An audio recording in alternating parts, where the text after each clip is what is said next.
আসসালামু আলাইকুম ladies and gentleman. আজকের ভিডিওতে আমরা কম্পিউটার সায়েন্স এবং রোডম্যাপ এর সম্বন্ধে আলোচনা করব। তো চলুন শুরু করা যাক। সো কম্পিউটার সায়েন্সে আসলে অনেক শাখা আছে। তো আমরা মেইন শাখা আলোচনা করব। কম্পিউটার সায়েন্স হচ্ছে পরিবর্তনশীল, প্রতিনিয়ত শাখা অ্যাড হচ্ছে। তো আমরা আজকে মেইন শাখা নিয়ে আলোচনা করব। So let's get started.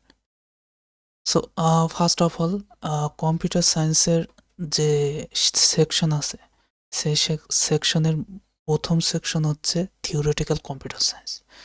Okay, so আমি এখানে লিখে নিই কম্পিউটার সায়েন্স সেকশন। আচ্ছা, এখানে কম্পিউটার সায়েন্সের যে সেকশন আছে তার মধ্যে একটা উল্লেখযোগ্য সেকশন হচ্ছে theoretical computer science. Okay, so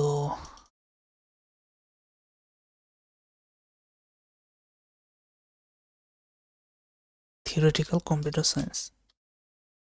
alright, so তারপরে আমরা যে সেকেন্ড মেইন সেকশনের কথা বলবো সেটা হচ্ছে কম্পিউটার ইঞ্জিনিয়ারিং। ঠিক আছে, তো আমি এখানে লিখে নিচ্ছি। Okay, computer engineering. So then next section হচ্ছে সফটওয়্যার ইঞ্জিনিয়ারিং। ওকে, দেন তারপরে আমরা যেটা পেতে পারি সেটা হচ্ছে ডেটা সায়েন্স এবং আর্টিফিশিয়াল ইন্টেলিজেন্স। সো আমি এই সেকশনটা এখানে লিখে নিচ্ছি এবং আর্টিফিশিয়াল ইন্টেলিজেন্স, এআই। ওকে, আচ্ছা ঠিক আছে। তারপরে নেক্সট সেকশন আমরা লিখতে পারি সেটা হচ্ছে cyber security. Okay, cyber security. Then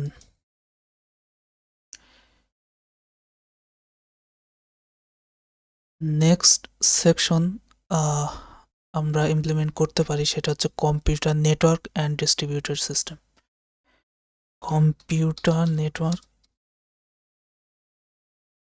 and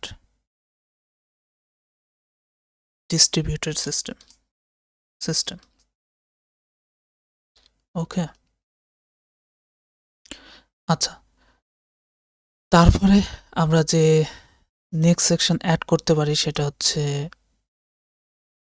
application and development.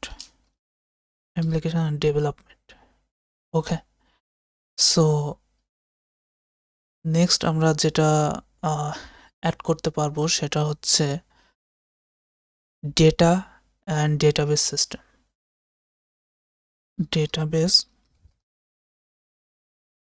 System, ঠিক আছে। তারপরে নেক্সট আমরা যেটা অ্যাড করতে পারবো সেটা হচ্ছে হিউম্যান কম্পিউটার ইন্টারেকশন। ওকে, সো তারপরে লাস্ট আমি যেটা অ্যাড করতে চাচ্ছি সেটা হচ্ছে যে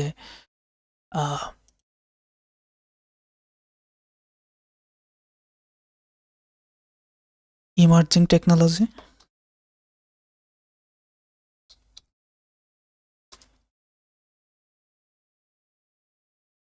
emerging technologies.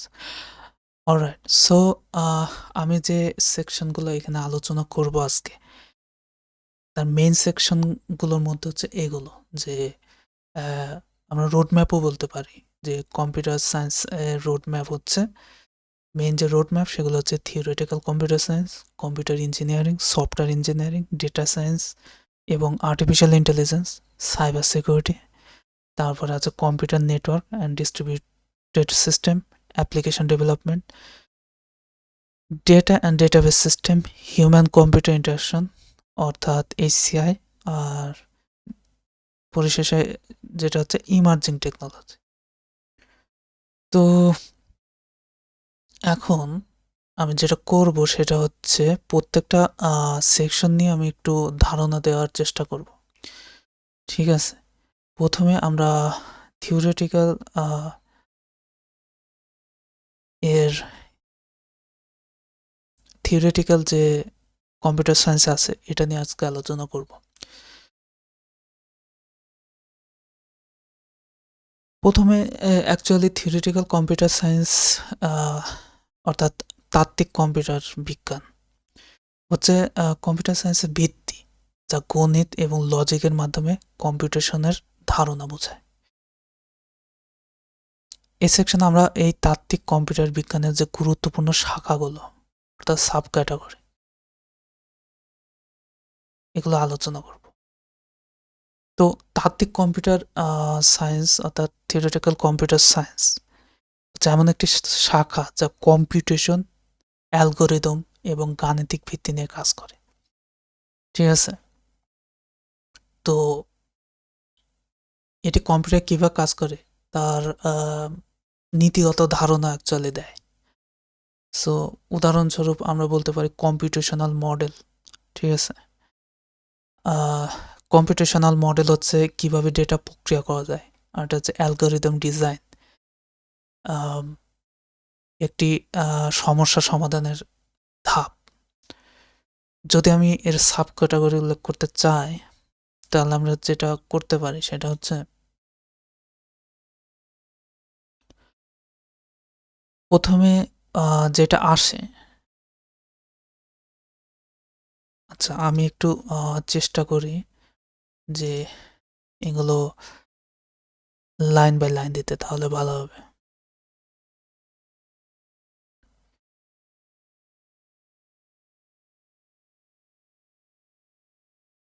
Alright, I think মনে হয় আসবে না।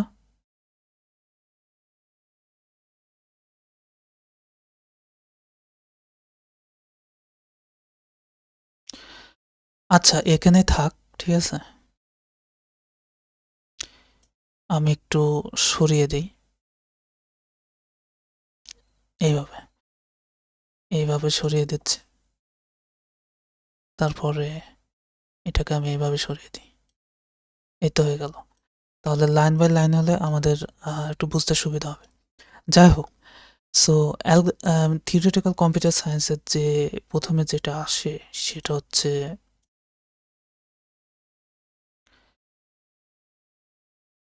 অ্যালগোরিদম।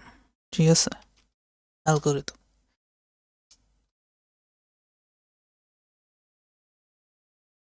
অ্যালগোরিদম অ্যালগোরিদম একটা নির্দিষ্ট সমস্যার সমাধানের জন্য পদক্ষেপের যে ক্রমবর্ধমান সেটাই, তাই না, যে একটা সমস্যার সমাধানের জন্য স্টেপ বাই স্টেপ কী করতে হবে সেটাই হচ্ছে অ্যালগোরিদম।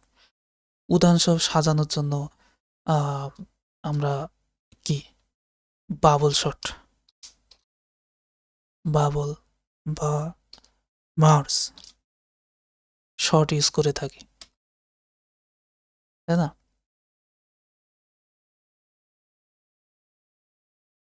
তারপরে আরেকটা যেটা আছে সেটা হচ্ছে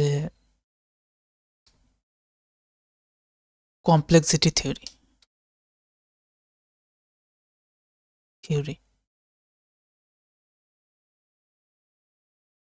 কমপ্লেক্সিটি থিওরি হচ্ছে এমন একটি প্রোগ্রাম যা দ্রুত বা কতটুকু রিসোর্স ব্যবহার করে কাজ সম্পন্ন করতে পারে তার একটা পরিমাপক, একটা কি বলবো, একটা অ্যালগোরিদম। যেমন আমরা বলতে পারি টাইম কমপ্লেক্সিটি,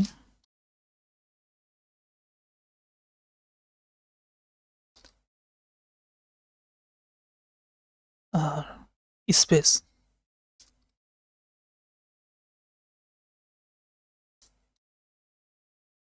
স্পেস কমপ্লেক্সিটি। আচ্ছা এখানে টাইম কমপ্লেক্সিটি মানে হচ্ছে একটি কাজ শেষ করতে সময় কত লাগে তার একটা পরিমাপক অ্যালগোরিদম। আর স্পেস কমপ্লেক্সিটি হচ্ছে কম্পিউটারে একটি কাজের জন্য মেমোরি কতটুকু লাগে, ঠিক আছে, এটার একটা অ্যালগোরিদম। তো এই তো গেল। আচ্ছা আমি জানি না এটা কেন এরকম হচ্ছে, যাই হোক অলরাইট, এবার মনে হয় ঠিক আছে। আচ্ছা, এরপরে আমরা যদি থিওরিটিক্যাল কম্পিউটার সায়েন্সের আরও যদি সেকশন জানতে চাই, তাহলে প্রথমে যেটা আসে সেটা হচ্ছে অটোমেটা থিওরি আর formal language. So for example, আমি একটু এখানে রিলেশন দিয়ে দিচ্ছি। এখন আমি আরো একটি সেকশন এখানে লিখতে যাচ্ছি, সেটা হচ্ছে অটোমেটা থিওরি।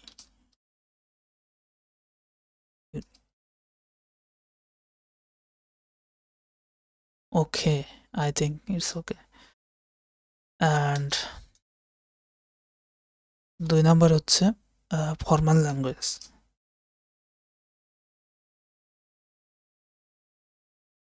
ঠিক আছে, এখন অটোমেটা থিওরি হচ্ছে এর সংক্ষেপে যদি আমি বলি, সেটা হচ্ছে কিভাবে মেশিন অর্থাৎ কম্পিউটারের সমস্যাগুলি সমাধান করে তার একটা মডেল তৈরি করা। এরও অনেক ভাগ আছে, যেমন ফর এক্সাম্পল ফিনিট অটোমেটা অর্থাৎ সীমিত অবস্থায় সম্পন্ন মডেল, পুশ ডাউন অটোমেটা অর্থাৎ স্ট্যাক ব্যবহার করে আরও জটিল সমস্যার সমাধান।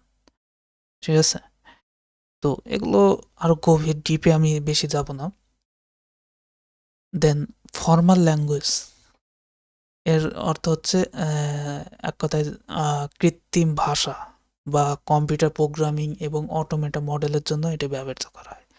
ফর এক্সাম্পল রেগুলার ল্যাঙ্গুয়েজ আছে, সরল গাণিতিক প্যাটার্ন, এটা প্রোগ্রামিং ল্যাঙ্গুয়েজের কথা বলছে না, এটা হচ্ছে রেগুলার ল্যাঙ্গুয়েজ অর্থাৎ সরল গাণিতিক প্যাটার্ন যেগুলো আছে। কনটেক্সট ফ্রি ল্যাঙ্গুয়েজ, এগুলো হচ্ছে বেশি জটিল গঠন বিশিষ্ট এক কথায়। ঠিক আছে, তো যাই হোক,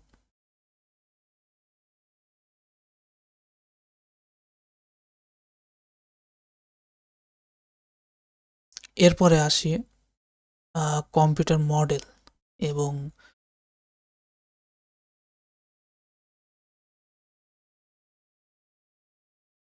আচ্ছা, Turing machine.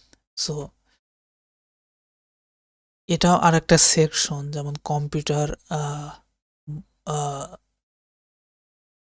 I mean I M sorry, এটা আসলে কম্পিউটেশনাল মডেল এবং টুরিং মেশিন। ঠিক আছে, সো কম্পিউটেশন মডেল যদি আমি এখানে লিখি, অলরাইট, আমি এখানে লিখছি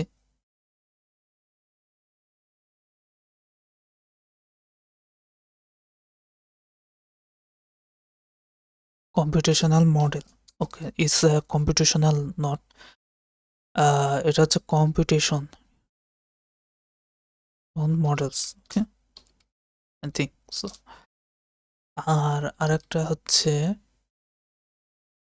Turing machine, Turing machine. Okay, so এখানে যে বিষয়টা হচ্ছে সেটা হচ্ছে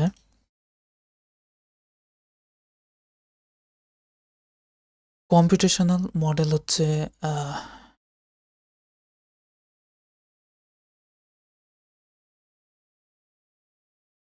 সমস্যার সমাধান কিভাবে ডেটা প্রসেস হয় তার বিশ্লেষণ করা। উদাহরণস্বরূপ র্যাম মডেল, টিউরিং মডেল। ওকে, সো এক কথায় টিউরিং মেশিন আরও আছে, যেমন একটি তাত্ত্বিক মেশিন যা যে কোনো কম্পিউটেশনাল সমস্যার সমাধান করতে পারে। এটি কম্পিউটেশনের ক্ষমতা এবং সীমারেখা বাড়ায়। আই থিঙ্ক অ্যালান টিউরিং এই মেশিন প্রথম আবিষ্কার করেছিল এবং এটাকে কম্পিউটারের প্রথম ভিত্তি বলা হয়, এবং সেই প্রথম 01 দিয়ে যে কম্পিউটেশন সিস্টেম সেটা সেই প্রথম আবিষ্কার করেছিল। যাই হোক, এবার আমরা আসি, আমি এখানে করে দিচ্ছি।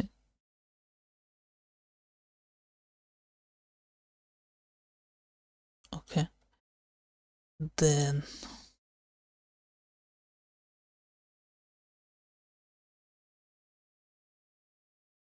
All right. So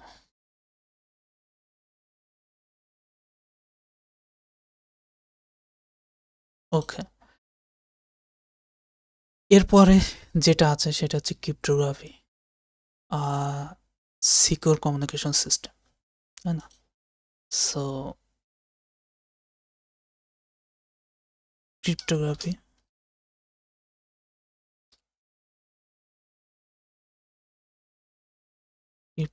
আর একটা হচ্ছে সিকিউর কমিউনিকেশন।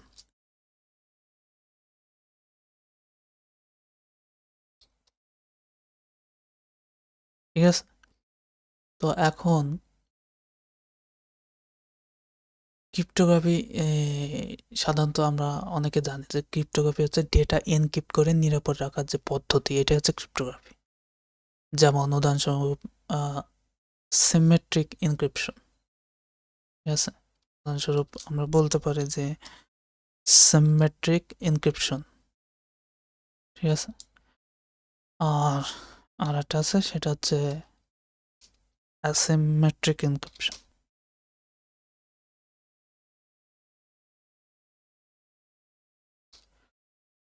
আর সিকিউর কমিউনিকেশনে যেটা আছে সেটা হচ্ছে for example SSL, TLS protocol.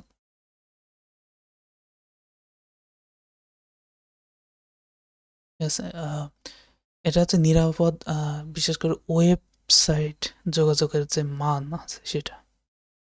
ঠিক আছে, তো এটা কাজ হচ্ছে ইন্টারনেটের মাধ্যমে ডেটা ট্রান্সফার করার সময় তথ্যের যে সুরক্ষা আছে এটা নিশ্চিত করা।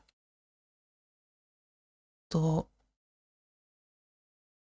আমরা তাহলে এই যে থিওরিটিক্যাল কম্পিউটার সম্বন্ধে একটা ধারণা পেয়ে গেলাম, তাই না?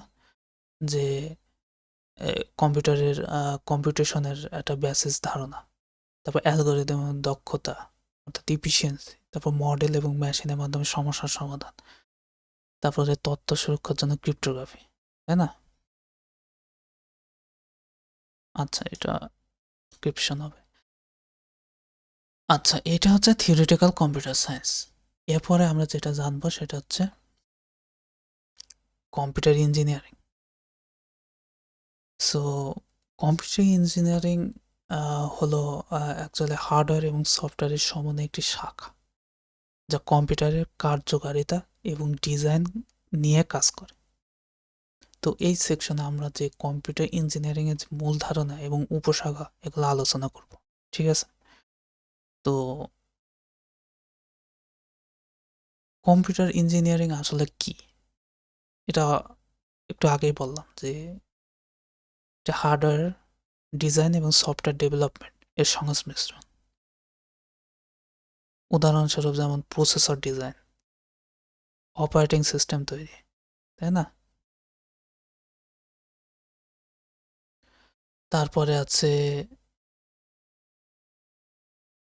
কম্পিউটারের যে আহ, এক কথায় হার্ডওয়্যারের সংমিশ্রণ এবং সফটওয়্যার সংমিশ্রণে কি কি আমরা কাজ করতে পারি, এটাই হচ্ছে কম্পিউটার ইঞ্জিনিয়ারিং এর ভূমিকা কথা। এর কারণে কম্পিউটার ইঞ্জিনিয়ার কারণে দ্রুত এবং শক্তিশালী আমরা একটা কম্পিউটার তৈরি করতে পারি, হার্ডওয়্যার ও সফটওয়্যারের মধ্যকার যে যোগাযোগ সেটা উন্নত করতে পারি, তাই না? এখন বিষয় হচ্ছে যে এর যে সেকশনগুলো, ফর এক্সাম্পল যখন আপনারা কম্পিউটার সায়েন্সে অ্যাডমিশন নেবেন বা কম্পিউটার সায়েন্সে পড়ছেন অথবা পড়বেন, তারা এই বিষয় নিয়ে অনেকে জানেন যে ডিজিটাল লজিক, তাই না? Digital logic design,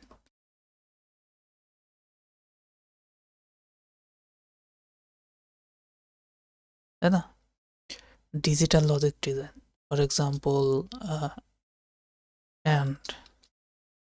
and or not gates, তাই না?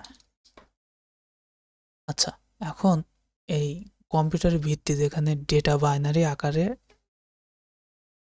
প্রসেস করা হয়, ঠিক আছে? সো এগুলো ডেটা বাইনারি আকারে প্রসেস করা হয়। সো তারপরে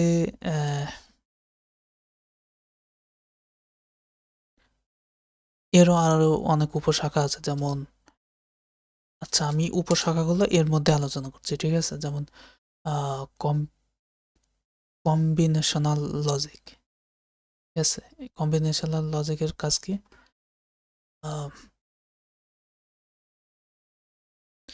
একাধিক ইনপুট থেকে আউটপুট নির্ধারণ, ফর এক্সাম্পল অ্যাডার,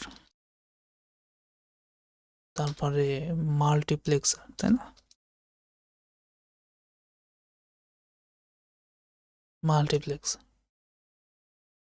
আচ্ছা তারপরে কি আছে? সিকোয়েন্সিয়াল লজিক, তাই না? সিকোয়েন্সিয়াল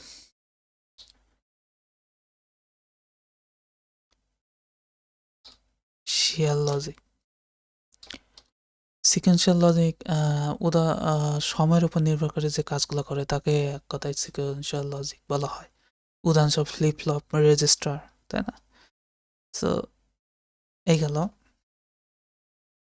অলরাইট, সো এরপরে আমরা যে শাখাটা শিখব সেটা হচ্ছে যে মাইক্রোপ্রসেসর এবং এমবেডেড সিস্টেম।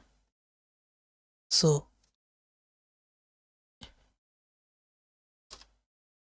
ফর এক্সাম্পল মাইক্রোপ্রসেসরের কথায় আমি যদি বলি,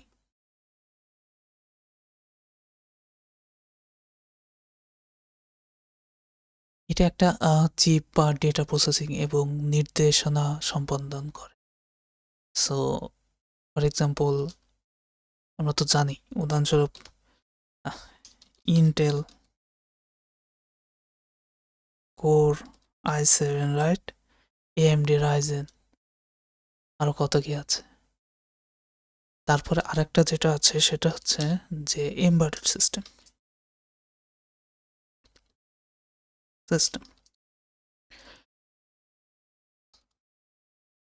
এমবেডেড সিস্টেমের কাজ কি? বিশেষত যেসব অ্যাকচুয়ালি কাজের জন্য ডিজাইন করার যে সিস্টেম, এক কথা উদাহরণস্বরূপ গাড়ির ইঞ্জিন কন্ট্রোলার, স্মার্টফোনের প্রসেসর, তাই না?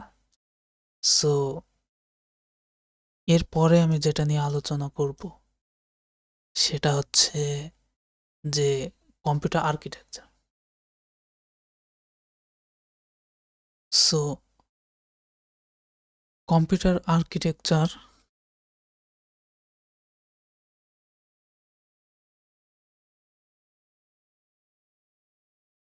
আর্কিটেকচার আসলে অনেক ধরনের আছে, যেমন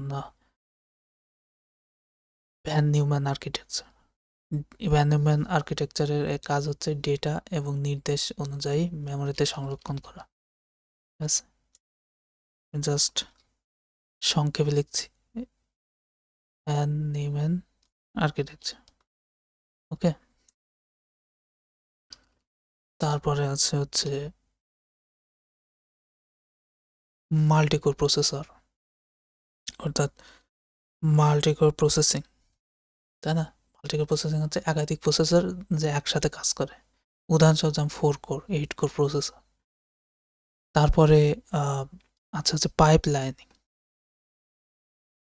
পাইপলাইনের কাজ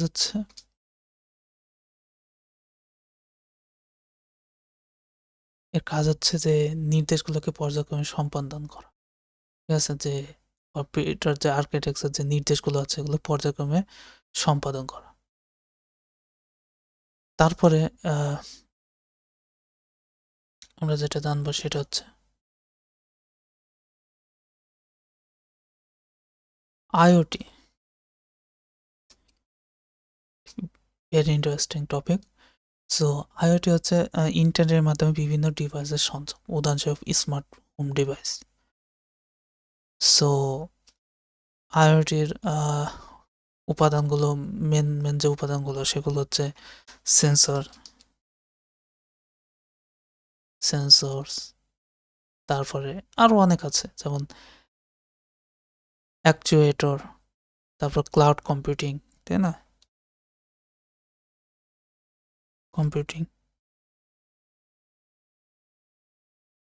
ক্লাউড কম্পিউটিং আছে। এরপরে আরও যেটা নিয়ে আমরা আলোচনা করতে পারি সেটা হচ্ছে হার্ডওয়্যার আর সফটওয়্যার ইন্টিগ্রেশন।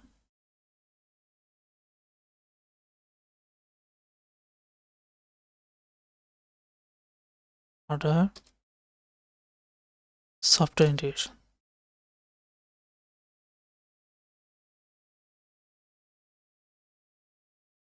ইন্টিগ্রেশন। আচ্ছা, এর হার্ডওয়্যার সফটওয়্যার ইন্টিগ্রেশন হলো সাধারণত হার্ডওয়্যার এবং সফটওয়্যারের মধ্যকার যে যোগাযোগ, উদাহরণস্বরূপ অপারেটিং সিস্টেম কিভাবে হার্ডওয়্যারকে নিয়ন্ত্রণ করে, তারপরে ইনপুট এবং আউটপুট ডিভাইস কিভাবে কিবোর্ড, মাউস, প্রিন্টার এবং মনিটর কাজ করে। আমরা সাধারণত যখন নতুন কম্পিউটার কিনি তখন দেখা যাবে যে যে ড্রাইভার আছে, তাই না? এই ড্রাইভারগুলো আপডেট দিতে হয়, বা আরও অনেক অপারেটিং সিস্টেম আমরা হয়তো ভবিষ্যতে যখন পড়বো তখন এগুলো জানবো যে অপারেটিং সিস্টেম কিভাবে হার্ডওয়্যারকে নিয়ন্ত্রণ করে, কিভাবে যখন সিপিইউ গরম হয়ে যাবে, একটা তাপমাত্রা চলে আসবে, তখন ফ্যানগুলো ঘুরবে, তাই না? সব কিছুকে কন্ট্রোল করে হচ্ছে অপারেটিং সিস্টেম। সো এটার যে ইন্টিগ্রেশন, হার্ডওয়্যার এবং সফটওয়্যার ইন্টিগ্রেশন, এটা এই সেকশনের মধ্যে পড়ে কম্পিউটার ইঞ্জিনিয়ার। ঠিক আছে, এখন এই তো কম্পিউটার ইঞ্জিনিয়ারিং, এগুলাই কম্পিউটার ইঞ্জিনিয়ারিং। সো আমি একটু ডিজাইন করে নিচ্ছি। যাই হোক, অলরাইট, তাহলে আমি থিওরিটিক্যাল কম্পিউটার সায়েন্স এবং কম্পিউটার ইঞ্জিনিয়ারিং সম্বন্ধে একটু ধারণা দেওয়ার চেষ্টা করলাম। এরপরে যেটা আসে সেটা হচ্ছে সফটওয়্যার ইঞ্জিনিয়ারিং। এই নিয়ে আসলে আমার বলার তেমন কিছু নেই, আমরা অনেকে জানি সফটওয়্যার ইঞ্জিনিয়ারিং সম্বন্ধে একটু মোটামুটি ধারণা আছে, তাই না? এক কথায় সফটওয়্যার ইঞ্জিনিয়ারিং যে সেকশনে যেগুলো পড়ানো হয় সেগুলো হলো সফটওয়্যার ডিজাইন, উন্নয়ন, রক্ষণাবেক্ষণ, কাঠামো পদ্ধতি, এগুলো। তো সফটওয়্যার তৈরি এবং ব্যবস্থাপনার জন্য প্রযুক্তিগত এবং ব্যবস্থাপনাগত পদ্ধতি যেগুলো আছে, যেমন mobile app, web app, desktop software, তাই না? তারপরে সফটওয়্যার ইঞ্জিনিয়ারিং যেসব গুরুত্বপূর্ণ যেসব কাজগুলো যেগুলো আছে, যেমন নির্ভরযোগ্য এবং কার্যকর সফটওয়্যার তৈরি, সফটওয়্যার রক্ষণাবেক্ষণের সহজ করা, ব্যবহারকারীর প্রয়োজন অনুযায়ী ডিজাইন, তাই না? এখন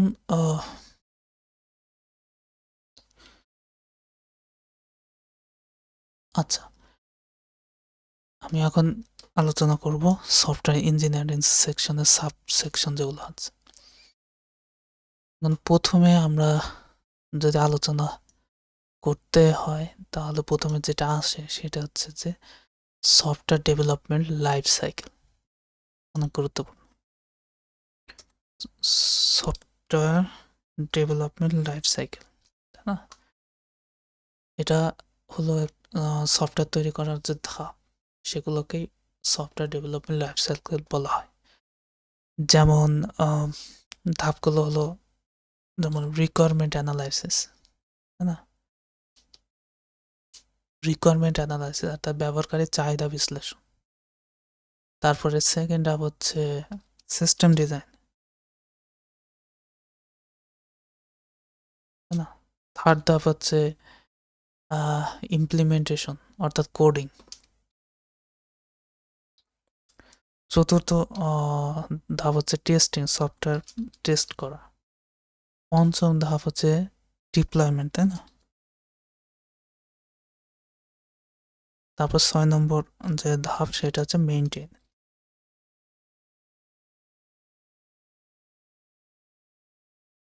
অর্থাৎ সফটওয়্যার আপডেট এবং বাগ ফিক্স। তারপরে আমরা নেক্সট যে সেকশন এটা আলোচনা করব সেটা হচ্ছে সফটওয়্যার ডেভেলপমেন্ট পদ্ধতি, অর্থাৎ সফটওয়্যার ম্যাথোলজি। সফটওয়্যার আমরা এখানে লিখতে পারি ডেভেলপ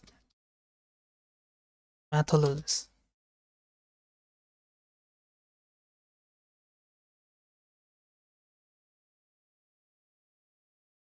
ওকে,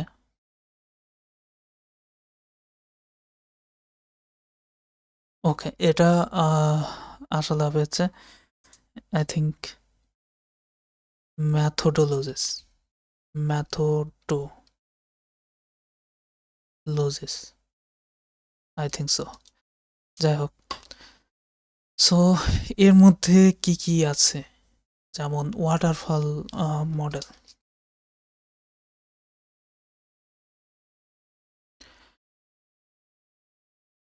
অর্থাৎ দ্রুত এবং পুনরাবৃত্তিমূলক ইটারেটিভ পদ্ধতিতে যেসব কাজগুলো আছে, ঠিক আছে। তারপরে ডেভঅপস, দ্য ডেভেলপমেন্ট এবং অপারেশন টিম যে একসাথে কাজ করে, এটাই ওদের পদ্ধতিটাই হচ্ছে ডেভঅপস। সো এটাই এই সেকশনকে এভাবে আলাদা করে রাখছি। তারপরে যে সেকশন না বললেই নয়, সেটা হচ্ছে প্রোগ্রামিং প্যারাডাইম, ঠিক আছে। অর্থাৎ প্রোগ্রামিং সমস্যার সমাধানের ভিন্ন ভিন্ন যে পদ্ধতি আছে, এটাকে প্রোগ্রামিং যে প্যারাডাইমস বলা হয়। যেমন কি কি পদ্ধতি আছে যদি আমি বলি, তাহলে for example object oriented programming পদ্ধতি, এই প্রোগ্রামগুলোকে সাধারণত অবজেক্টে ভাগ করে, তাই না? For example Java, Python, C plus plus, এগুলো অবজেক্ট ওরিয়েন্টেড প্রোগ্রামিং। তারপরে হচ্ছে ফাংশনাল প্রোগ্রামিং। সো ফাংশনাল প্রোগ্রামের কথা যদি আমরা বলি, এর কাজ আমরা জানতে পারছি। ফাংশনাল প্রোগ্রামে হচ্ছে ফাংশন ব্যবহার করে সমস্যার সমাধান করা। উদাহরণস্বরূপ যেমন হাস্কেল, লিপস, ঠিক আছে। এগুলো অতটা জনপ্রিয় না, কিন্তু এগুলো ব্যবহার করা হয়। তারপরে আরেক ধরনের প্রোগ্রামিং প্যারাডাইমস আছে, for example procedural programming, I think programming.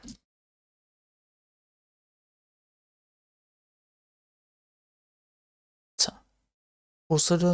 Procedural programming যেটা হচ্ছে, সেটা হচ্ছে ধাপে ধাপে সমস্যার সমাধান করা হয়, ধাপে ধাপে প্রোগ্রামিং। উদাহরণস্বরূপ সি, প্যাসকেল, এগুলো হচ্ছে প্রসিডিউরাল প্রোগ্রামিং। তারপরে আমরা যেটা নিয়ে কথা বলবো সেটা হচ্ছে সফটওয়্যার টেস্টিং। ওকে, সফটওয়্যার টেস্টিং।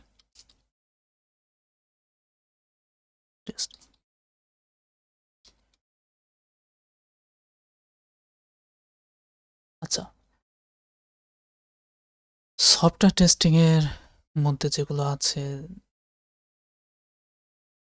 অর্থাৎ আগে আমি প্রথমে বলে নিই যে সফটওয়্যার টেস্টিংটা আসলে কি। সফটওয়্যার টেস্টিং এর হচ্ছে সফটওয়্যার কার্যকারিতা এবং নির্ভরযোগ্যতা যাচাই করা, পরিমাপ। ফর এক্সাম্পল আমি যদি বলতে চাই, সেটা হচ্ছে পপুলার যে আছে সেটা হচ্ছে ইউনিট টেস্টিং। তারপরে আছে ইন্টিগ্রেশন টেস্টিং,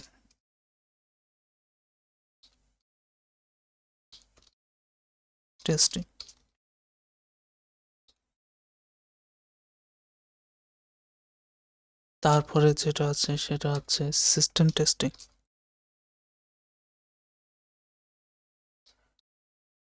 অ্যান্ড লাস্টের কথা না বললে নয়, সেটা হচ্ছে ইউএটি, তার মানে ইউজার অ্যাকসেপ্টেন্স টেস্টিং। এক কথায় ইউনিট টেস্টিং এর কথা যদি বলতে চাই, যে কোডের যে ছোট অংশ সেটা টেস্ট করা। ইন্টিগ্রেশন টেস্টিং এর কথা যদি বলতে চাই, তাহলে ভিন্ন মডিউল একত্রিত করার যে পরীক্ষা। তারপর সিস্টেম টেস্টিং এর কথা যদি বলতে চাই, এটা হচ্ছে পুরো সফটওয়্যারের পরীক্ষা। আর ইউএটি অর্থাৎ ইউজার অ্যাকসেপ্টেন্স যে টেস্টিং আছে, এটা হচ্ছে ব্যবহারকারীর চাহিদা পূরণ হয়েছে কিনা এটা যাচাই করা, ঠিক আছে। এরপরে সেকশনে আমরা যাব, সেটা হচ্ছে সফটওয়্যার মেইনটেন্স।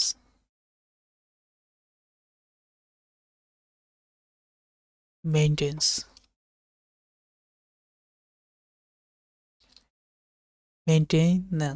ওকে, যাই হোক,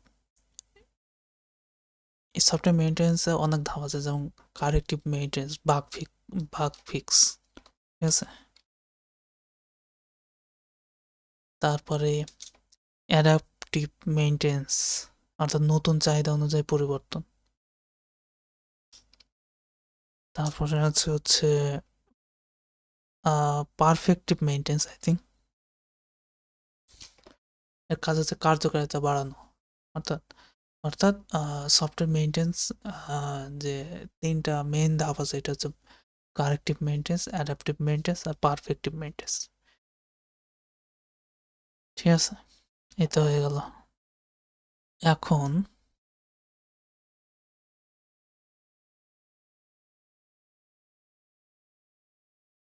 আমরা যেটা নিয়ে আলোচনা করবো নেক্সট, সেটা হচ্ছে project management. So project management এর যে টুলস, এগুলো আমরা অনেকে জানি। তা প্রজেক্ট ম্যানেজমেন্টের মূল যে বিষয়, সেটা হচ্ছে যে সময় এবং বাজেট পরিকল্পনা আর টিম ম্যানেজমেন্ট। আর এই টুলসগুলো আমরা যেগুলো ব্যবহার করে থাকি, যেমন জিরা হচ্ছে অ্যাজাইল ম্যানেজমেন্ট টুল, ঠিক আছে। তারপর ট্রেলো হচ্ছে প্রকল্পের যে কাজ করা হয় সেটা ট্র্যাক করার জন্য। তারপরে গিট হচ্ছে ভার্সন কন্ট্রোলের জন্য, সফটওয়্যারের ভার্সন কন্ট্রোলের জন্য গিট ব্যবহার করা হয়।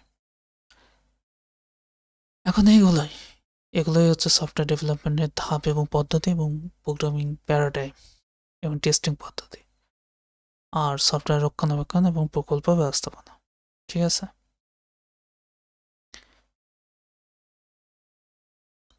আমি এগুলো একটু ডিজাইন করে নিচ্ছি। অলরাইট, ওকে। সো আমি এটা একটু সরিয়ে নেব, ঠিক আছে। অলরাইট, সো এখন যদি আমরা কথা বলি, সেটা হচ্ছে ডেটা সায়েন্স আর artificial intelligence.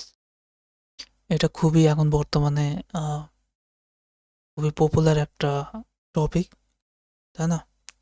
So data science এবং এআই হলো চলে আধুনিক প্রযুক্তির দুটি গুরুত্বপূর্ণ ক্ষেত্র। ডেটা আসলে কি? ডেটা কোনো কিছুই না, তথ্য। ডেটা হচ্ছে তথ্য। আর কম্পিউটারের আমরা যে কিছুই করি না কেন, এটা আমরা ডেটা ম্যানিপুলেট করি। যেমন আমি এই যে ভিডিও করছি, এটা কি করছি? ডেটা ম্যানিপুলেট করছি। বা আমি এখানে লিখছি, তার মানে কি? এটা ডেটা অ্যাড করছি, ঠিক আছে। সো কম্পিউটার একটা ভিত্তি হচ্ছে ডেটা ম্যানিপুলেশন। সো এই ডেটা সায়েন্স এবং আর্টিফিশিয়াল ইন্টেলিজেন্স, অর্থাৎ ডেটা সায়েন্স সম্পর্কে যদি আমি বলতে চাই, আমি সংক্ষেপে বলবো, সেটা হচ্ছে যে এটা একটা শৃঙ্খল, যেটা ডেটা বিশ্লেষণের মাধ্যমে গুরুত্বপূর্ণ তথ্য আবিষ্কার করা হয়। উদাহরণস্বরূপ অনেক আছে, যেমন যদি আমি বলতে চাই যে পণ্য আছে, পণ্য প্রোডাক্ট বিক্রির যে প্রবণতা, এটার বিশ্লেষণ করা, ঠিক আছে। তারপরে এই যে আমরা বিভিন্ন টেক্সট লিখছি, এই টেক্সটগুলো বিশ্লেষণ করছি, এগুলো বিশ্লেষণ করা। তারপরে হেলথ প্রত্যেক কাজে, গভর্নমেন্ট, এগুলো কাজেও ডেটা ব্যবহার করা হয়। ডেটা বর্তমানে অনেকে বলা হয় যে পারমাণবিক বোমা, এর থেকেও শক্তিশালী, তাই না? যাই হোক, সো ডেটা সায়েন্সের বিভিন্ন প্রক্রিয়া আছে, যেমন ডেটা কালেকশন করা, অর্থাৎ ডেটা সংগ্রহ করা। তারপরে ডেটা আমরা যখন কালেকশন করবো, তখন বিভিন্ন পর্যায়ে থাকতে পারে, ওই ডেটাকে আমাদের ক্লিন করতে হবে। তাহলে সেকেন্ড ধাপ হচ্ছে ডেটা ক্লিনিং করা, অর্থাৎ অপ্রয়োজনীয় ডেটা সরানো। তারপর থার্ড যে ধাপ আছে, সেটা হচ্ছে ডেটা অ্যানালাইসিস, অর্থাৎ গাণিতিক মডেল ব্যবহার করে বিশ্লেষণ। চতুর্থ যে ধাপ আছে, সেটা হচ্ছে ডেটা ভিজুয়ালাইজেশন, অর্থাৎ গ্রাফ বা চার্টের যে ফলাফল, ওই ডেটা ফলাফল দেখানো, তাই না? সো এটাকে আমি কি নাম দিতে পারি? আমি এটা কোনো নাম দিলাম না, জাস্ট এখানে লিখে রাখ, ডেটা কালেকশন,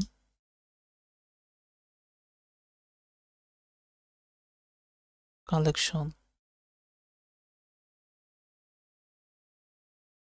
তারপর হচ্ছে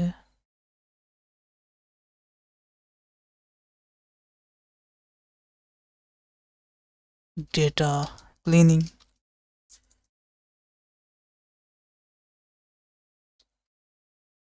নেক্সট তারপরে ধাপ হচ্ছে ডেটা অ্যানালাইসিস। শেষ। এরপরে চতুর্থ যে ধাপটা হচ্ছে সেটা হচ্ছে ডেটা ভিজুয়ালাইজেশন,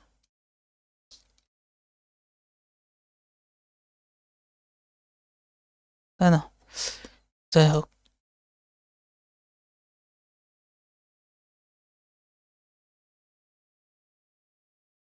অলরাইট। সো এরপরে যদি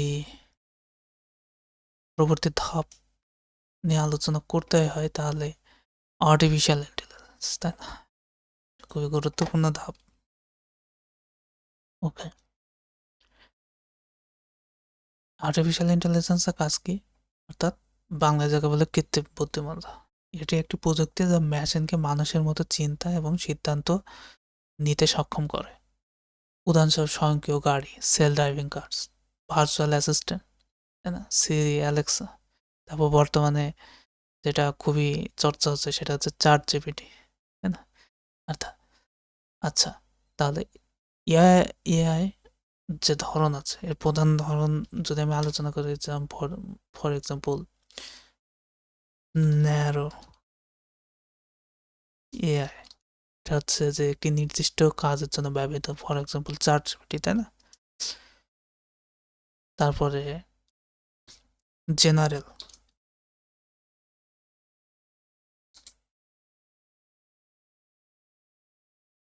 এআই, জেনারেল এআই হচ্ছে যে কোনো কাজ করতে সক্ষম। এই এআই বর্তমানে মানে কি বলবো, বর্তমানে এই এআই নিয়েও গবেষণা চলছে, যেমন ওপেন এআই, অ্যানথ্রোপোডিক্স, আই থিঙ্ক, আমি জানি না নামটা সেভাবে উচ্চারণ হচ্ছে না। এরকম আরও অনেক কোম্পানি আছে এবং গুগল, মাইক্রোসফট এরা এখন বর্তমানে গবেষণা করছে। অলরেডি ওপেন এআই এর যে CEO Sam Altman, I think নামটা হচ্ছে, যাই হোক, ওপেন এআই সিইও বলেছে অলরেডি 90%, 80 to 90% জেনারেল এআই রিসার্চে সাকসেস হয়েছে। তার মানে বুঝতে পারছেন, যদি 100% সাকসেস হয় তাহলে কি অবস্থা হবে। আমরা যে সায়েন্স ফিকশন মুভি দেখে থাকি সেটা আসলে সত্যি প্রতিফলিত হবে। যাই হোক, তারপরে আমি যদি কথা বললি তাহলে এটা না বললে না, সেটা সুপার এআই। এটা হচ্ছে এআই এর কিং, তাই না? যে সুপার এআই এর যে এখনো কোনো গবেষণা হয়নি, জেনারেল এআই বর্তমানে গবেষণা হচ্ছে, রিসার্চ হচ্ছে এই নিয়ে। আর সুপার এআই হচ্ছে, এটা হচ্ছে প্ল্যান, মানে ভবিষ্যতের পরিকল্পনা এটা নিয়ে। সুপার সুপার এআই সম্বন্ধে তো মানে নামটা শুনে বুঝতে হচ্ছে এটা কি, তাই না? মানুষের বুদ্ধিমত্তার চেয়েও উন্নত যে এআই হবে সেটা হচ্ছে সুপার এআই। এইটা এখনো মানে গবেষণা চলছে না, কিন্তু পরবর্তীতে হয়তো ভবিষ্যতে গবেষণা হবে আর কি। যাই হোক, তারপরে এআই এর যে আরো অনেক ধাপ আছে, যেমন মেশিন লার্নিং, তাই না?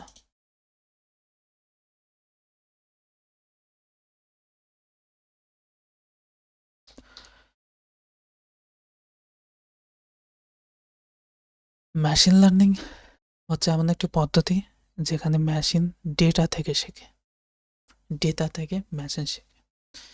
এর একটা গুরুত্ব উদাহরণ হচ্ছে যে চ্যাট জিপিটি, তাই না? ডেটা থেকে মানুষের ডেটা কালেক্ট করে এই থেকে শিখছে। তো মেশিন লার্নিং এ আসলে বিভিন্ন প্রকারভেদ আছে, যেমন সুপারভাইজড লার্নিং, তাই না? সুপারভাইজড লার্নিং, তারপরে হচ্ছে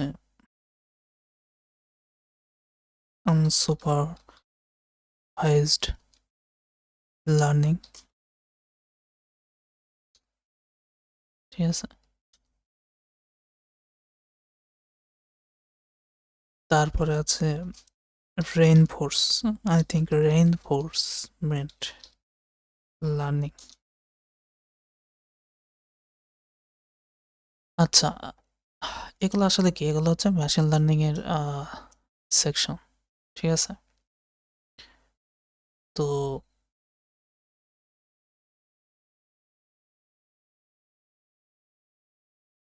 এখানে যে মেশিন লার্নিং এর যে সুপারভাইজড লার্নিং, এটা হচ্ছে যে যেসব লেভেল ডেটা আছে ওই ডেটা ব্যবহার করে যে মডেল ট্রেনিং করা হয় সেটা হচ্ছে supervise learning. For example health data কিন্তু আগের লেভেল থাকে, যেমন ডায়াবেটিক্স পূর্বাভাস, তাই না? আনসুপারভাইজ লার্নিং এর যেগুলো লেভেল নাই, ঠিক আছে, লেভেল ছাড়া যেসব প্যাটার্ন খুঁজে বের করা, এগুলো যেমন ক্লাস্টারিং, এটা একটা ভাইজ লার্নিং এর উদাহরণ। তারপরে রেইনফোর্সমেন্ট লার্নিং, এটি একটি মেশিন ট্রায়াল এবং এররের মাধ্যমে শেখে। মানে হচ্ছে কোনো কিছু যদি ভুল করে ভুলের মাধ্যমে শেখে, উদাহরণস্বরূপ রোবট চালনা, তাই না? তো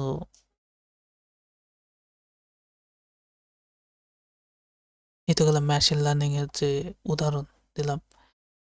এরপরে মেশিন লার্নিং এর আরেকটা সেকশন আছে, সেটা হচ্ছে ডিপ লার্নিং, তাই না?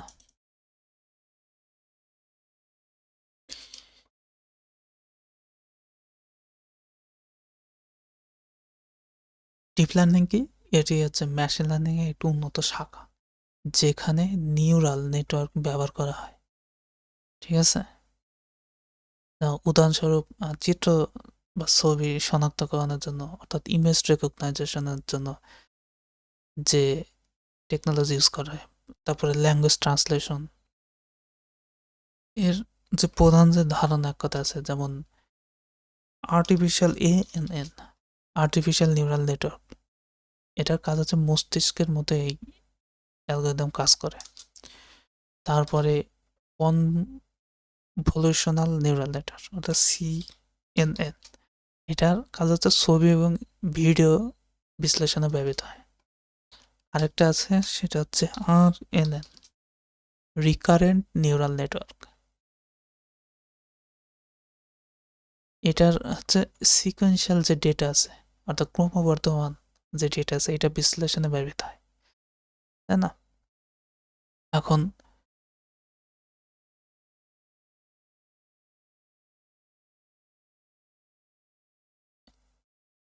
ডেটা সায়েন্স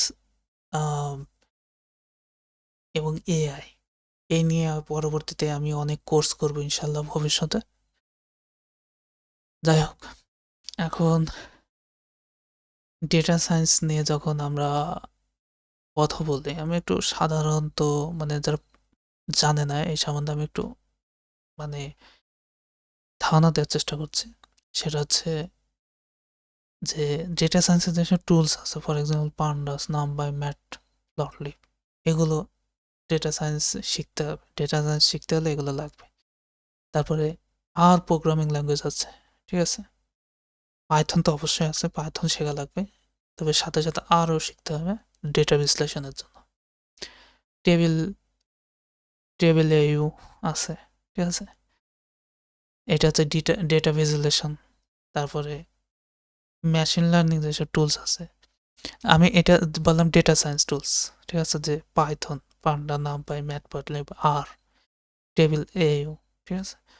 তো এআই এর অর্থাৎ মেশিন লার্নিং টুলস যদি শিখতে হয়, তাহলে শিখতে হবে টেনসরফ্লো, সাইকিট লার্ন, কেরাস, পাইটর্স। বর্তমানে পাইটর্স খুবই জনপ্রিয়, এবং পাইটর্সের উপর ভিত্তি করে চার্টজিপিটি আরও অনেক যেসব মডেল আছে ওগুলো তৈরি হয়েছে, তাই না? ডেটা সায়েন্স এবং এআই এর যে ভবিষ্যৎ খুবই উজ্জ্বল, এবং আমার নিজে পার্সোনাল যে মানে রিসার্চ করার ইচ্ছা আছে সেটা হচ্ছে হিউম্যানয়েড রোবট, অর্থাৎ মানুষ রোবট, তাই না? আর অলরেডি উন্নত যেসব টেক্সট জেনারেশন, তারপর ইমেজ জেনারেশন, এগুলো তো বর্তমানে আমরা জানি, কিন্তু নেক্সটে অর্থাৎ 2025, ঠিক আছে, 26, 27, 28, এগুলোই হচ্ছে যেগুলো পপুলার হবে, সেগুলোর মধ্যে একটা হচ্ছে হিউম্যানয়েড রোবট।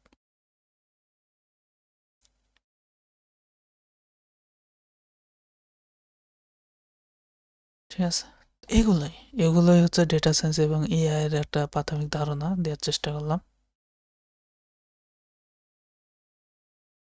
এগুলো আমি একটু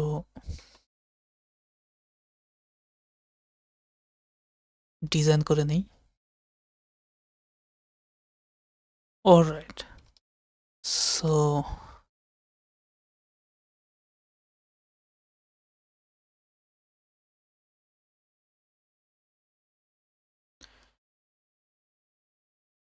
এরপরে যেটা আমরা আলোচনা করব সেটা হচ্ছে সাইবার সিকিউরিটি, তাই না?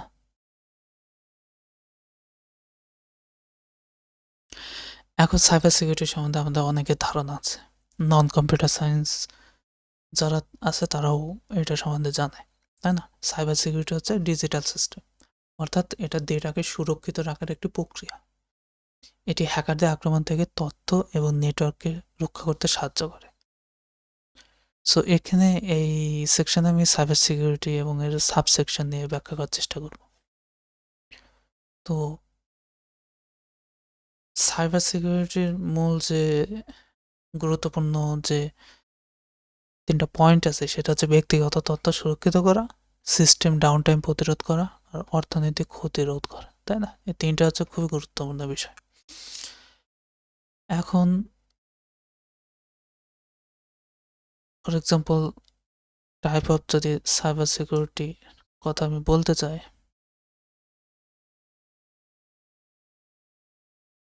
সেটা হচ্ছে নেটওয়ার্ক সিকিউরিটি।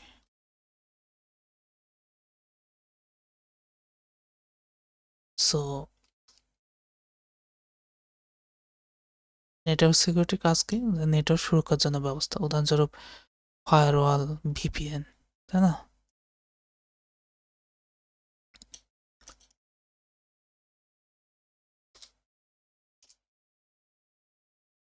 ওয়াল, ভিপিএন, তারপরে নেক্সট আমরা যেটার কথা বলতে পারি সেটা হচ্ছে অ্যাপ্লিকেশন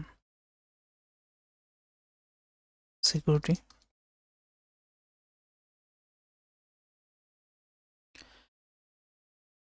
অ্যাপ্লিকেশন সিকিউরিটি সাধারণত হচ্ছে সফটওয়্যারের দুর্বলতা দূর করা, উদাহরণস্বরূপ সফটওয়্যার আপডেট, তাই না? তারপরে ইনফরমেশন সিকিউরিটি। ইনফরমেশন সিকিউরিটি হচ্ছে ডেটার সুরক্ষা নিশ্চিত করা, উদাহরণস্বরূপ এনক্রিপশন, ডিক্রিপশন, এসব টাইপ অফ টুলস, তাই না?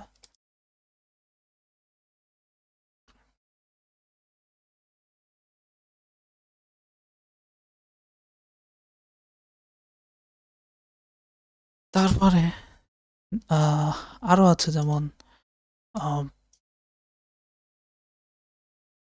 Operational security. অপারেশনাল সিকিউরিটির কাজ হচ্ছে কিভাবে তথ্য পরিচালনা করা হয় তা সুরক্ষিত রাখা, উদাহরণস্বরূপ অ্যাক্সেস নিয়ন্ত্রণ, অর্থাৎ রোল বেস অথেন্টিকেশন, অথরাইজেশন, এসব। তারপরে গুরুত্বপূর্ণ যেটা হচ্ছে সেটা হচ্ছে ক্লাউড সিকিউরিটি।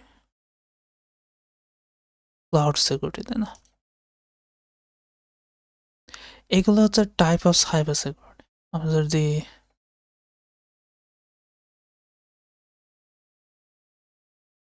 এইভাবে করে গ্রুপ করি তাহলে আরো ভালো হবে। এটা হচ্ছে টাইপ অফ সাইবার সিকিউরিটি। এখন ওকে, সো এটা গ্রুপ করে দিলাম। Cyber security.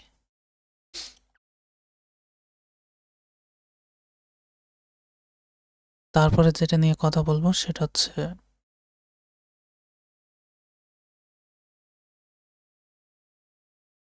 Common cyber threat, যেমন আছে মালওয়্যার। মালওয়্যার এখানে লিখে দিচ্ছি, যেমন কমন সাইবার থ্রেট। ওকে, কমন সাইবার থ্রেটস আমি এখানে লিখছি না। এই কমন সাইবার থ্রেটস সাধারণত হচ্ছে ফর এক্সাম্পল মালওয়্যার, তো ভাইরাস, ক্ষতিকর সফটওয়্যার যা সিস্টেমে প্রবেশ করে, তা র্যানসমওয়্যার, ভাইরাস এইসব, তাই না? তারপর আছে ফিশিং, প্রতারণামূলক ইমেল বা লিঙ্কের মাধ্যমে যেসব তথ্য চুরি হয়। অনেকে আছে ইমেল দেয়, ওই ইমেল ক্লিক করলে দেখা গেল সব কিছু ডাউনলোড হয়ে যাচ্ছে, আপনার তথ্য, পাসওয়ার্ড, আরও অনেক কিছু। তারপর আছে ড্যানিয়েল অফ সার্ভিস, অর্থাৎ ডোজ অ্যাটাক, নেটওয়ার্ক বা সাইটে অকার্যকর করা। তারপর man in the middle attack, তাই না? নেটওয়ার্কের দুই পক্ষের মধ্যে যোগাযোগ হ্যাক করা। তারপর জিরো ডে এক্সপ্লয়েট, অর্থাৎ সফটওয়্যার অজানা দুর্বলতাকে কাজে লাগানো, অর্থাৎ বাগ আছে, বাগকে কাজে লাগিয়ে ভেতরে মানে সফটওয়্যারের মধ্যে প্রবেশ করা। তারপরে আরও আছে, ফর এক্সাম্পল, না, আরও আছে বলতে আমি অন্য সেকশনে কথা বলছি। ঠিক আছে, যে cyber strategy, security strategy,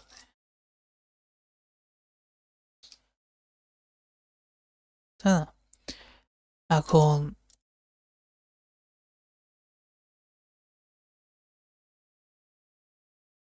cyber security বা অর্থাৎ সাইবার সিকিউরিটির যে কৌশলগুলো আছে এগুলো, এখন এগুলো আমরা অনেকে জানি, যেমন অথেন্টিকেশন। ওয়েবসাইটে যখন আমরা অথেন্টিকেশন লগ ইন করি, এটাকে বলা হয় রেজিস্ট্রেশন, লগ ইন করি, এটাকে বলা হয় অথেন্টিকেশন, অর্থাৎ সিস্টেম প্রবেশের আগে ব্যবহারকারী পরিচয় নিশ্চিত করা। উদাহরণস্বরূপ আমরা অনেকে আছে বর্তমানে টু ফ্যাক্টর অথেন্টিকেশন ইউজ করি। তারপর আছে ইনক্রিপশন, তার ডেটাকে কোড আকারে সংরক্ষিত করা যাতে এটি শুধু অনুমোদিত ব্যক্তিই পড়তে পারে। তারপরে আছে ফায়ারওয়াল, অর্থাৎ অনুমোদিত নেটওয়ার্ক অ্যাক্সেস প্রতিরোধ করা। তারপরে আছে অ্যান্টিভাইরাস সফটওয়্যার, ভাইরাস এবং মালওয়্যার থেকে সিস্টেম রক্ষা করা এক কাজ হচ্ছে অ্যান্টিভাইরাস। রেগুলার আপডেট, অর্থাৎ সফটওয়্যারের নতুন সংরক্ষণ ইনস্টল করা। ঠিক আছে, তারপরে সেকশন হচ্ছে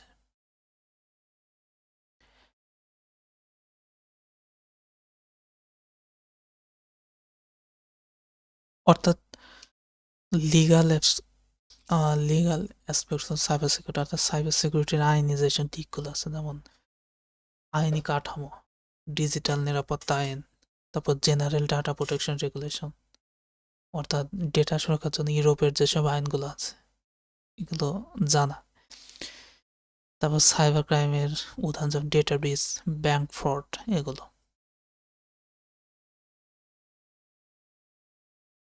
তারপরে সেকশন যদি বলি, সেটা হচ্ছে সাইবার সিকিউরিটি টুলস এবং টেকনোলজি, তাই না? Cyber security tools and technology, যেমন for example instruction detection system, অর্থাৎ নেটওয়ার্কের সন্দেহজনক কার্যকলাপ শনাক্ত।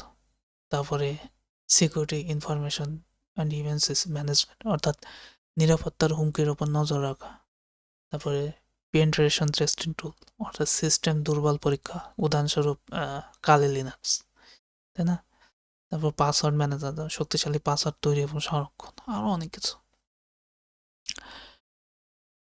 তো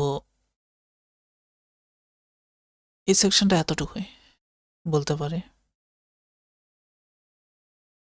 আচ্ছা, আমি জানি না এগুলো কেন আসছে না। আচ্ছা, দেখছি কি করা যায়। এবার ঠিক আছে, তাই না? যাই হোক, এরপরে যেটা আমরা কথা বলবো সেটা হচ্ছে যে কম্পিউটার নেটওয়ার্ক এবং ডিস্ট্রিবিউটেড সিস্টেম। অর্থাৎ কম্পিউটার নেটওয়ার্ক এবং ডিস্ট্রিবিউটেড সিস্টেম হচ্ছে যে তথ্য প্রযুক্তির এমন শাখা যা বিভিন্ন ডিভাইসকে সংযুক্ত করে এবং ডেটা শেয়ারিংয়ে কাজ করে। এই অধ্যায়ে আমরা নেটওয়ার্কের মৌলিক ধারণা অর্থাৎ ডিস্ট্রিবিউটেড সিস্টেমের ভূমিকা সম্বন্ধে আমরা জানব। ঠিক আছে, তো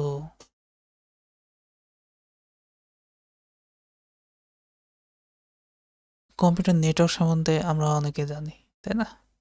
যে একাধিক ডিভাইসে আমরা কিভাবে নেটওয়ার্ক ব্যবহার করি এবং নেটওয়ার্ক শেয়ারিং, রিসোর্স শেয়ারিং, দ্রুত কমিউনিকেশন, তাই না? তো এখানে বিভিন্ন ধরনের নেটওয়ার্ক আছে, যেমন টাইপ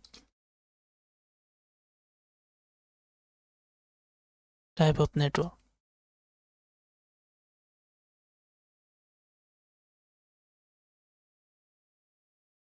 লান আছে, local area network.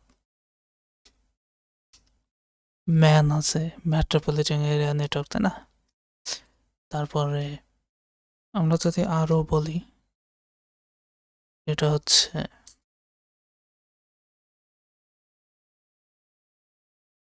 One WAN, এটা হচ্ছে ওয়াইড এরিয়া নেটওয়ার্ক। তারপর একটা হচ্ছে প্যান, পার্সোনাল এরিয়া নেটওয়ার্ক। অর্থাৎ লোকাল এরিয়া নেটওয়ার্ক হচ্ছে ছোট এলাকায় সীমিত নেটওয়ার্ক, উদাহরণস্বরূপ স্কুল এবং অফিস যে নেটওয়ার্কিং আছে। এই নেটওয়ার্কগুলো সাধারণত বাইরে কেউ অ্যাক্সেস করতে পারে না। আর মেট্রোপলিটন এরিয়া যে নেটওয়ার্ক হচ্ছে, এগুলো হচ্ছে শহরের মধ্যেই বিস্তৃত, শহর বা মহানগর যেসব এলাকা আছে। ওয়াইড এরিয়া নেটওয়ার্ক হচ্ছে বিশ্বব্যাপী বিস্তৃত নেটওয়ার্ক, অর্থাৎ আমরা যে ইন্টারনেট ব্যবহার করছি এটা হচ্ছে ওয়ান বা ওয়াইড এরিয়া নেটওয়ার্ক। প্যান হচ্ছে পার্সোনাল এরিয়া নেটওয়ার্ক, অর্থাৎ ব্যক্তিগত ডিভাইসের মধ্যে যেসব সংযোগ, ব্লুটুথ আছে, তাই না? এটা হচ্ছে প্যানের ক্যাটাগরিতে পড়ে। তো এরপরে আমি যদি নেটওয়ার্কের কম্পোনেন্ট অফ নেটওয়ার্ক, হ্যাঁ,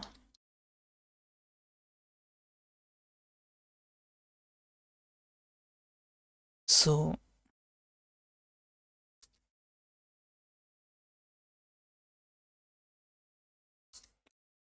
কম্পোনেন্ট অফ নেটওয়ার্ক, সো এর মধ্যে অনেক কিছু আছে, যেমন রাউটার, সুইচ, তারপর ফায়ারওয়াল,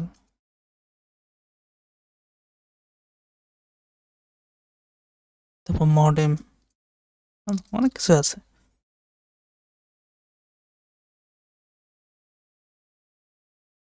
এখন রাউটার তো আমরা জানি যে নেটওয়ার্ক ডিভাইসকে সংযুক্ত করার জন্য এবং ডেটা প্যাকেট যেসব রাউট করে। আর সুইচ হচ্ছে একাধিক ডিভাইসের মধ্যে ডেটা স্থানান্তর করা। ফায়ারওয়াল নেটওয়ার্কগুলো যে আছে নেটওয়ার্ককে অনুমোদিত বা অ্যাক্সেস থেকে রক্ষা করা। এবং মডেম যেটা আছে ইন্টারনেট সংযোগের জন্য ব্যবহৃত হয়। ঠিক আছে, তো নেক্সট আমরা যেটা আলোচনা করবো সেটা হচ্ছে নেটওয়ার্ক প্রোটোকল।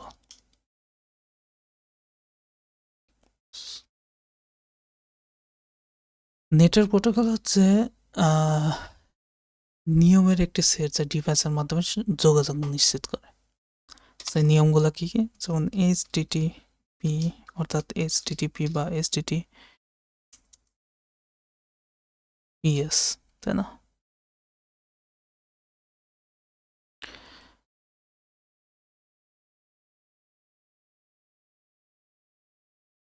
তারপর আছে TCP, IP, তারপরে আছে DNS, তারপর আছে FTP।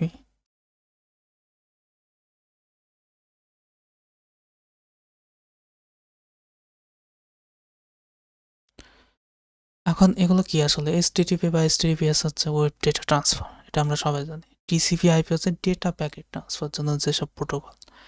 DNS হচ্ছে ডোমেন নেম, অর্থাৎ ডোমেন নেম IP ঠিকানা যে রূপান্তর করে। এফটিপি হচ্ছে ফাইল স্থানান্তর জন্য যেসব ব্যবহার করা হয় সেটা হচ্ছে এফটিপি। তারপরে আরো অনেক সেকশন আছে, যেমন distributed system.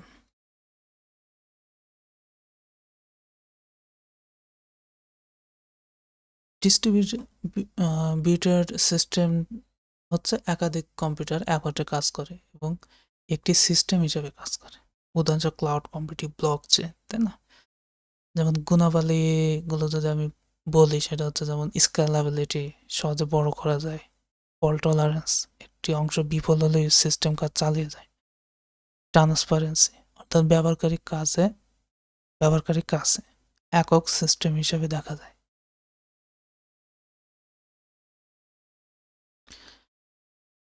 Next,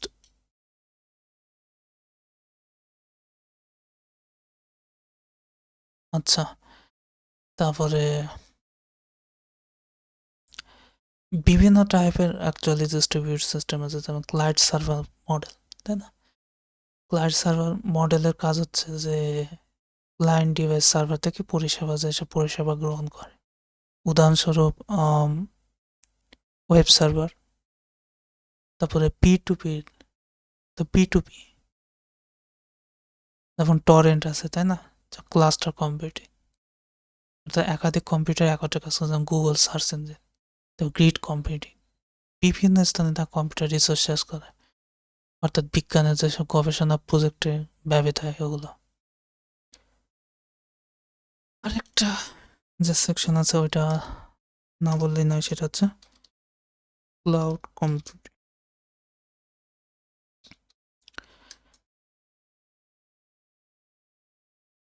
cloud computing হচ্ছে ইন্টারনেটের মাধ্যমে রিসোর্স এবং সার্ভিস পাওয়া, উদাহরণস্বরূপ গুগল ড্রাইভ, এডব্লিউএস, তাই না? ভিপিএস, সব হোস্টিং আমরা ব্যবহার করি। সো ক্লাউড কম্পিউটিং এর বিভিন্ন শাখা আছে, যেমন IaaS, অর্থাৎ ইনফ্রাস্ট্রাকচার অ্যাজ এ সার্ভিস, এটা একটা ভার্চুয়াল মেশিন হিসেবে কাজ করে। PaaS, platform as a service development, অর্থাৎ অর্থাৎ হচ্ছে একাতে পাস হচ্ছে একটা ডেভেলপমেন্ট প্ল্যাটফর্ম হিসেবে আমরা বিবেচনা করতে পারি। ঠিক আছে,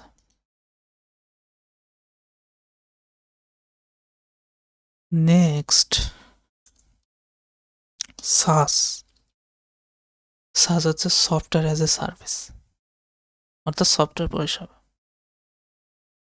ঠিক আছে, তো এইগুলোই হচ্ছে সেকশন সাইবার সিকিউরিটি, অর্থাৎ সাইবার সিকিউরিটি বলছে কম্পিউটার নেটওয়ার্ক এবং ডিস্ট্রিবিউটেড সিস্টেম, এগুলোই। তারপরে আছে অ্যাপ্লিকেশন ডেভেলপমেন্টের কথা যদি বলি, আমি এবার সংক্ষেপে শেষ করে দিচ্ছি কারণ ভিডিও অনেক বড় হয়ে যাচ্ছে।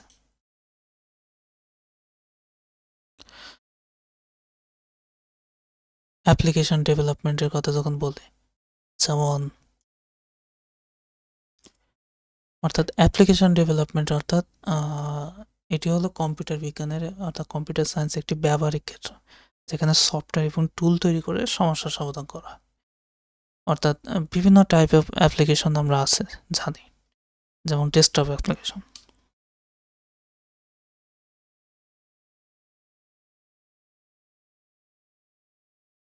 তারপরে আছে web application,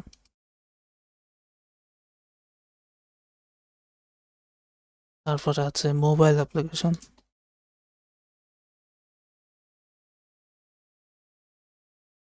gaming application,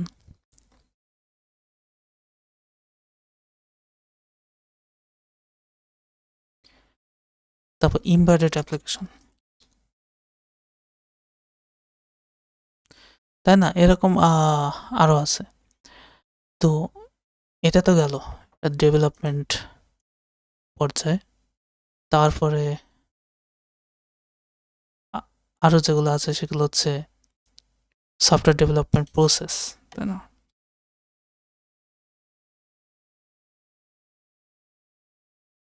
process.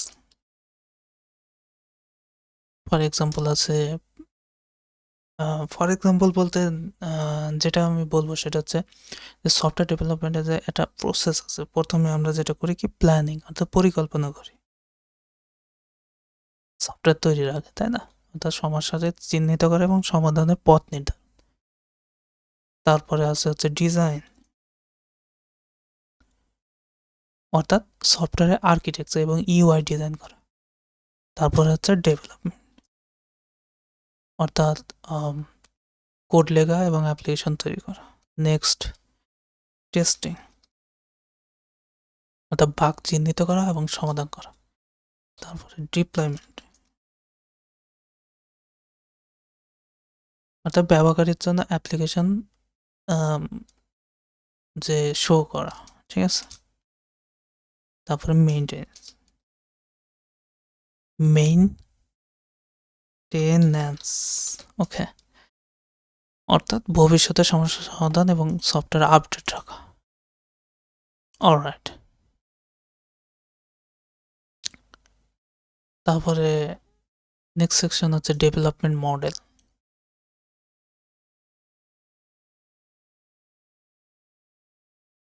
Development model, ঠিক আছে? সফটওয়্যার ডেভেলপমেন্টের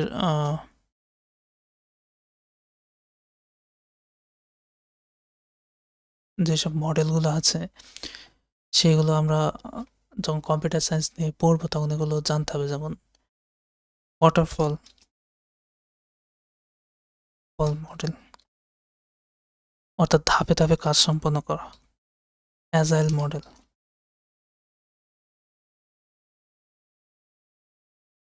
অর্থাৎ ক্রমান্বয়ে উন্নয়নের মাধ্যমে দ্রুত ডেলিভারি দেওয়া। তারপর ডেভঅপস, তাই না? অর্থাৎ ডেভেলপমেন্ট এবং অপারেশনে কাজ একত্রে কাজ করা। তারপরে spiral, I think spiral model এর কাজ হচ্ছে পুনরাবৃত্তি এবং ঝুঁকি বিশ্লেষণের উপর ভিত্তি করে কাজ করা, ঠিক আছে? এই তো। নেক্সট সফটওয়্যার ডেভেলপমেন্ট, অর্থাৎ অ্যাপ্লিকেশন। আমি যে সেকশনের কথা বলছি অ্যাপ্লিকেশন এবং ডেভেলপমেন্ট, এটার পরবর্তী সাব ক্যাটাগরি হচ্ছে প্রোগ্রামিং ল্যাঙ্গুয়েজ। এখন প্রোগ্রামিং ল্যাঙ্গুয়েজের মধ্যে কি আছে? ফ্রন্ট এন্ড ডেভেলপমেন্ট, যেমন HTML, CSS, জাভাস্ক্রিপ্ট। CSS যদিও প্রোগ্রামিং ল্যাঙ্গুয়েজ না, CSS হচ্ছে ক্যাসকেডিং স্টাইল শিট, তাই না? HTML ও প্রোগ্রামিং ল্যাঙ্গুয়েজ না, HTML ল্যাঙ্গুয়েজ কিন্তু প্রোগ্রামিং না, হাইপারটেক্সট মার্কআপ ল্যাঙ্গুয়েজ। তারপরে যদি আমরা ব্যাক এন্ডের কথা বলি, যেমন পাইথন, জাভা, PHP। তারপরে মোবাইল অ্যাপসের কথা বলি তাহলে আমাদের শিখতে হবে ফ্লাটার, রিয়াক্ট নেটিভ, তাই না? অথবা কটলিন, সুইফট, এগুলো। গেম ডেভেলপমেন্টের ক্ষেত্রে ইউনিটি অথবা আনরিয়াল ইঞ্জিন, ঠিক আছে? এগুলো।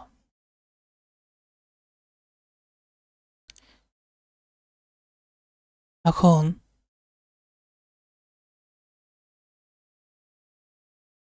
ডেভেলপমেন্টের কিছু টুল আছে, এগুলো আমি আলাদা সেকশন দিচ্ছি।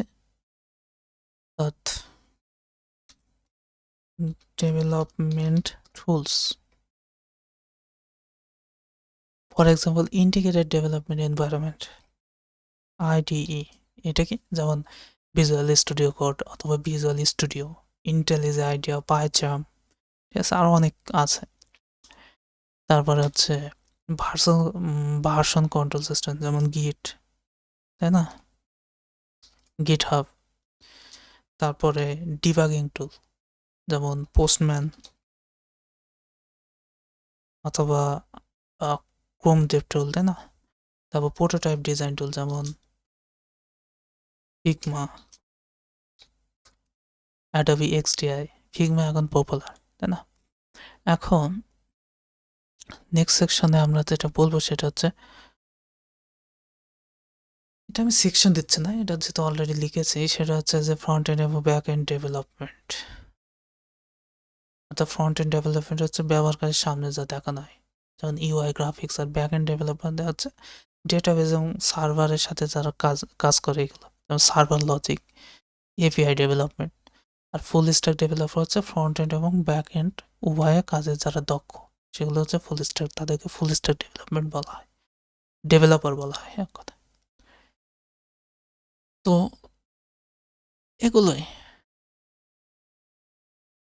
এর মধ্যে বিভিন্ন থিওরি আছে, যেমন application challenge, for example scalability, তারপরে data security, user experience, budget, সময়, এগুলো নিয়ে পড়া লাগবে কম্পিউটার সায়েন্স। এগুলো তারপরে এগুলো ডিজাইন করা হয়নি। আচ্ছা ঠিক আছে, করে নেই।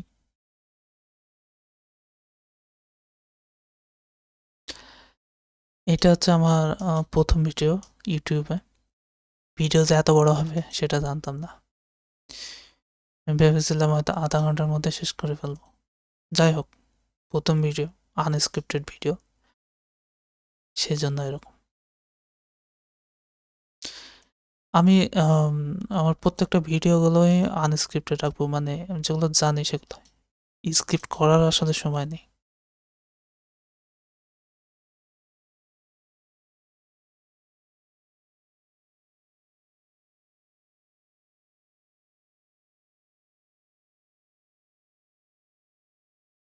রাইট। সো এখনো 3টা আছে, তাই না? সংক্ষেপে বলার চেষ্টা করি, তাহলে ভালো হয়। আচ্ছা, ডেটাবেস সিস্টেম। ডেটাবেস সিস্টেম হচ্ছে কম্পিউটার সায়েন্সের গুরুত্বপূর্ণ শাখা বললেই চলে। এই এই সেকশনে সাধারণত পড়া হয় সংরক্ষণ, ব্যবস্থাপনা, পুনরুদ্ধার কীভাবে করতে হয় ডেটা নিয়ে, ঠিক আছে? ডেটা অ্যাকচুয়ালি ম্যানিপুলেশন কীভাবে করতে হয়।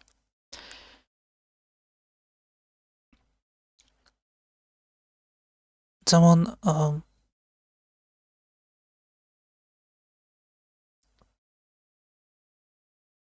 ডেটাবেজের সেকশন আছে, যেমন ডেটাবেজ মডেল, ঠিক আছে?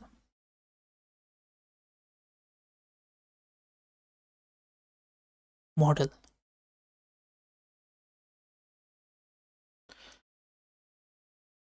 For example relational model,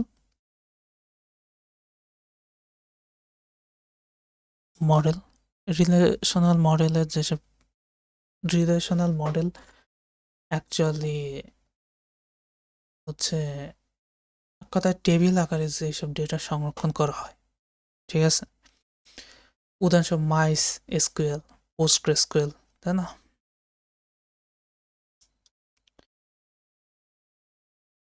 R no non relational যাকে বলা হয়, নন রিলেশনালগুলো হচ্ছে স্ট্রাকচার টেবিল ছাড়াও ডেটা সংরক্ষণ করা যায়, যেমন মঙ্গোডিবি, ক্যাসান্ড্রা। মঙ্গোডিবি হচ্ছে খুবই জনপ্রিয়, তাই না? তারপরে হায়ারার্কি মডেল আচ্ছা,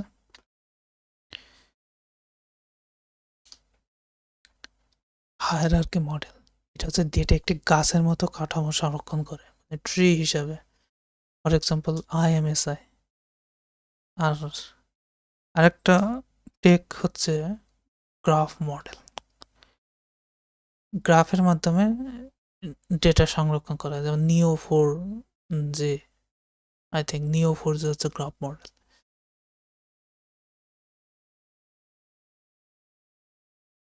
তারপরে এখানে যেটা না বললে নয় সেটা হচ্ছে ডেটাবেস ম্যানেজমেন্ট, ডেটাবেস ডিবিএমএস, তাই না? Database management system. So database management system সে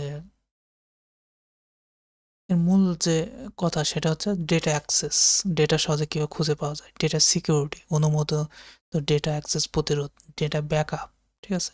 ফোর ডেটা পুনরুদ্ধারের যে সুবিধা আছে এগুলো, তাই না? মানে ডেটা ম্যানেজমেন্ট করাই হচ্ছে ডিবিএমএস, ডেটা ম্যানেজমেন্ট সিস্টেম। মানে বুঝতে পারছি বিষয়টা কি।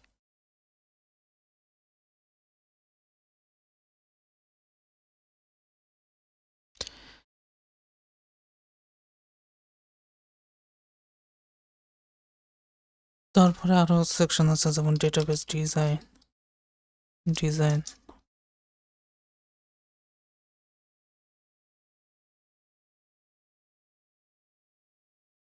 তাই না?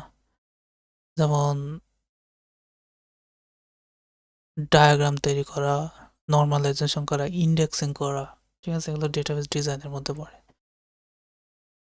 তারপরে ডেটাবেস অ্যাপ্লিকেশন আছে যেমন ব্যাংকিং সিস্টেম, ই কমার্স, স্বাস্থ্যসেবা, শিক্ষা প্রতিষ্ঠান। তারপরে আর একটা জিনিসের কথা না বললেই নয়, সেটা হচ্ছে বিগ ডেটা, ঠিক আছে। সো বিগ ডেটা হচ্ছে বৃহৎ পরিমাণ ডেটা বা সাধারণত ডেটাবেস সংরক্ষণ করা সম্ভব নয়। সোশ্যাল ওয়েবসাইট অর্থাৎ ফেসবুক যেসব ডেটা আছে এগুলো হচ্ছে বিগ ডেটা, মানে প্রচুর ডেটা। এগুলো মানে সাধারণত ট্র্যাডিশনালি যেভাবে ম্যানেজমেন্ট করা হয় সেগুলো এইভাবে করা হয় না। তারপরে আরেকটা সেকশন আমরা এখানে রাখতে পারি, সেটা হচ্ছে ক্লাউড ডেটাবেস। ওকে, সো ক্লাউড ডেটাবেস হচ্ছে সাধারণত অনলাইন থেকে ডেটা নেওয়া, অ্যাক্সেস করা। যেমন আছে Google cloud, SQL, AWS, RTS, MongoDB, Atlas, I think. তারপরে এখন বর্তমানে বিভিন্ন ধরনের ডেটা ম্যানেজমেন্ট সিস্টেম তৈরি হচ্ছে ক্লাউডের জন্য। For example Neon, I think Neon, তারপরে ভার্সেল ডেটা, আরও অনেক আছে। এগুলো অনলাইনে সার্চ করলে পাওয়া যাবে। সো কম্পিউটার সায়েন্স আরেকটা খুবই গুরুত্বপূর্ণ, সেটা হচ্ছে ডেটা সিকিউরিটি,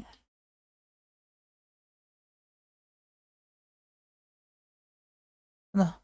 সো যেমন ডেটার যে সিকিউরিটির যেসব চ্যালেঞ্জগুলো আছে, হ্যাকিং, ডেটা চুরি, এর সমাধান হচ্ছে এনক্রিপশন, অডিটিং, শক্তিশালী পাসওয়ার্ড ব্যবহার করা, তাই না?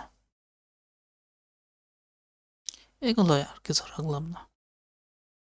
তাহলে এটা আমি এখন একটু ডিজাইন করে নিই। অলরাইট, ওকে।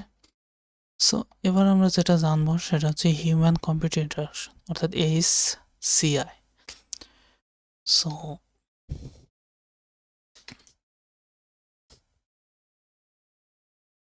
এটা কি আসলে?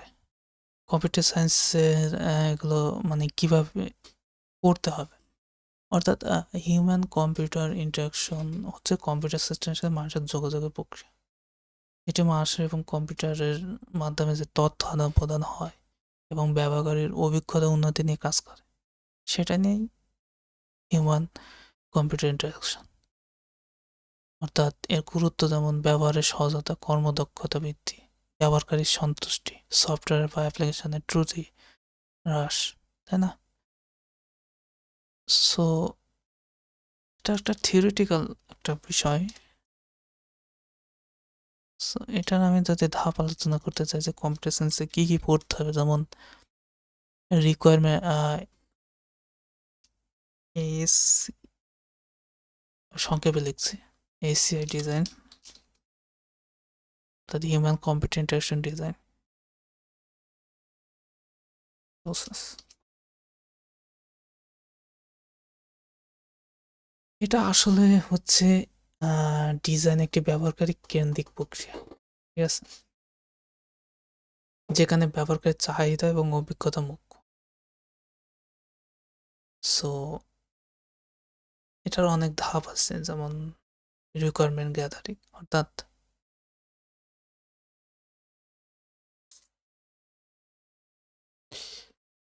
ব্যবহারকারীদের চাহিদা এবং সমস্যাগুলো চিহ্নিত করা। তারপর আছে প্রোটোটাইপিং,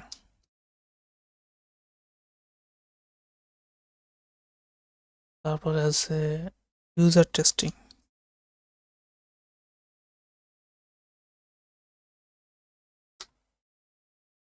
তারপরে আছে ইমপ্লিমেন্টেশন,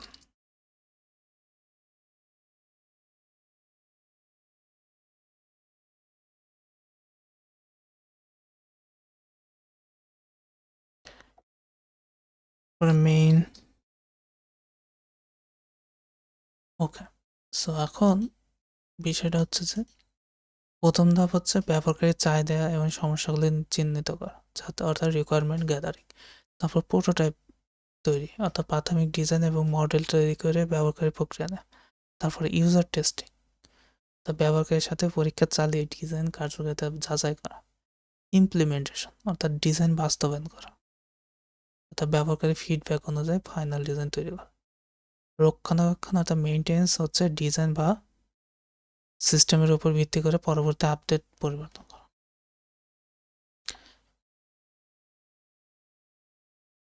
এর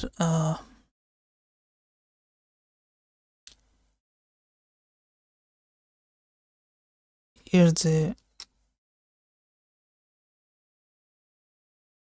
আরো যে সেকশন আছে, যেমন এর মূল উপাদান যদি আমরা বলে থাকি, যেমন graphical user interface, for example GUI, the graphical user interface অর্থাৎ গ্রাফিক্স এবং ভিজুয়ালাইজেশন উপাদান ব্যবহারকারী সিস্টেমের সাথে যোগ।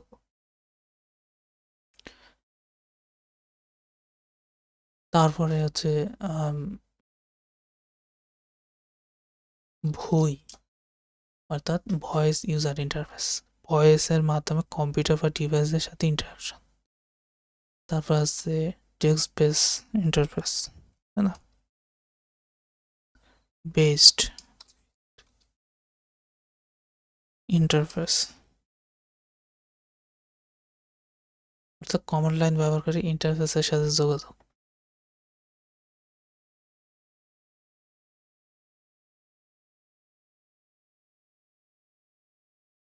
এটা তো গেল ইন্টারফেস ডিজাইন। তারপরে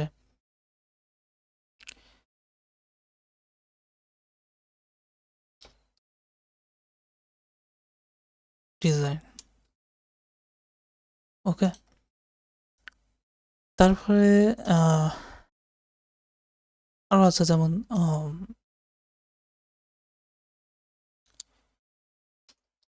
ইনপুট, আউটপুট ডিভাইস।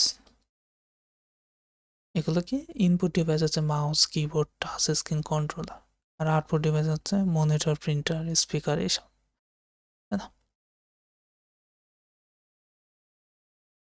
তারপরে আরেকটা সেকশনের কথা বলতে গেলে নয়, সেটা হচ্ছে ইউএক্স। এটা হচ্ছে কথা ইউজার এক্সপিরিয়েন্স। ইউএক্স এর সম্পূর্ণ রূপ হচ্ছে ইউজার এক্সপিরিয়েন্স, তা ব্যবহারকারী অভিজ্ঞতা। তো ব্যবহারকারী যখন একটা সিস্টেম বা অ্যাপ্লিকেশন ব্যবহার করে, তখন তার মোট অনুভূতি, সন্তুষ্টি এবং সহজতা। এর আসলে লক্ষ্য হচ্ছে সিস্টেম ব্যবহার সহজ এবং সহজবোধ্য করা, সময় ও প্রচেষ্টা বাঁচানো, নিরাপত্তা এবং বিশ্বস্ততা নিশ্চিত করা।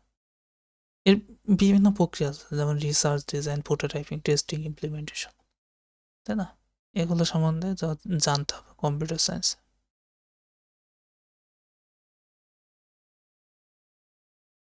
তারপরে যেমন আছে সো ACI ডিজাইন প্যাটার্ন, অর্থাৎ এর বিভিন্ন ডিজাইন প্যাটার্ন আছে, যেমন কনসিস্টেন্সি, ডিজাইন সামঞ্জস্য রাখা, ফিডব্যাক, অর্থাৎ ব্যবহারকারী কাজের প্রতি সিস্টেমের প্রতিক্রিয়া বা ফলাফল। তারপর অফার স্পেসিফিক গাইডেন্স, তারপরে ইনিশিয়েটিভ ইন্টারফেস। আমি গভীরে যাচ্ছি না, জাস্ট এগুলো বলছি, এগুলো কম্পিউটার সায়েন্স, এগুলো শিখতে হবে। আর বিভিন্ন টাইপের হিউম্যান কম্পিউটার ইন্টারাকশন আছে, মুখে বলছি আর লিখলাম না। সেটা হচ্ছে ফিজিক্যাল ACI, অর্থাৎ কম্পিউটার এবং ব্যবহারকারী শারীরিকভাবে একে অপরের সাথে ইন্টারাক্ট করে, টাচ স্ক্রিন, মাউস, কিবোর্ড, এগুলো। কগনিটিভ, অর্থাৎ মানুষের মস্তিষ্ক এবং চিন্তা ভাবনা কিভাবে কম্পিউটার ইন্টারফেসে প্রতিক্রিয়া জানায়, যেমন ভয়েস রিকগনিশন, মেশিন লার্নিং, তাই না? ইমোশনাল, অর্থাৎ ব্যবহারকারীর অনুভূতি এবং আবেগের ভিত্তিতে, যেমন গেমস, সোশ্যাল মিডিয়া প্ল্যাটফর্ম, আবেগ, এগুলো হচ্ছে থিওরিটিক্যাল, তাই না? যাই হোক,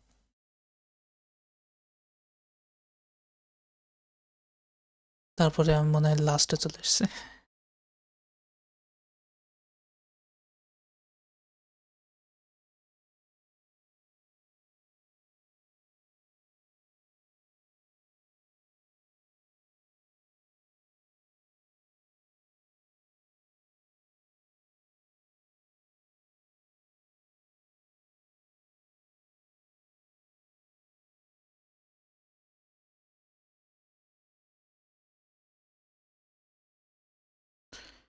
অলরাইট, সেটা হচ্ছে ইমার্জিং টেকনোলজি। ইমার্জিং টেকনোলজি হচ্ছে একটা প্রযুক্তি, মানে বাংলা যাকে বলে উদীয়মান প্রযুক্তি, ঠিক আছে? এগুলো এখন ব্যাপকভাবে গ্রহণযোগ্য নয় বর্তমান সমাজে, কিন্তু ভবিষ্যৎ সমাজে শিল্প বিপ্লব ঘটাতে সক্ষম। এসব প্রযুক্তিগুলো দ্রুত পরিবর্তিত হচ্ছে এবং বিভিন্ন ক্ষেত্রে তাদের প্রভাব ফেলছে, যেমন স্বাস্থ্যসেবা, শিক্ষা ব্যবস্থা, শিক্ষা এবং আরও অনেক কিছু। যেমন আমার একটা ফেভারিট একটা টপিক, সেটা হচ্ছে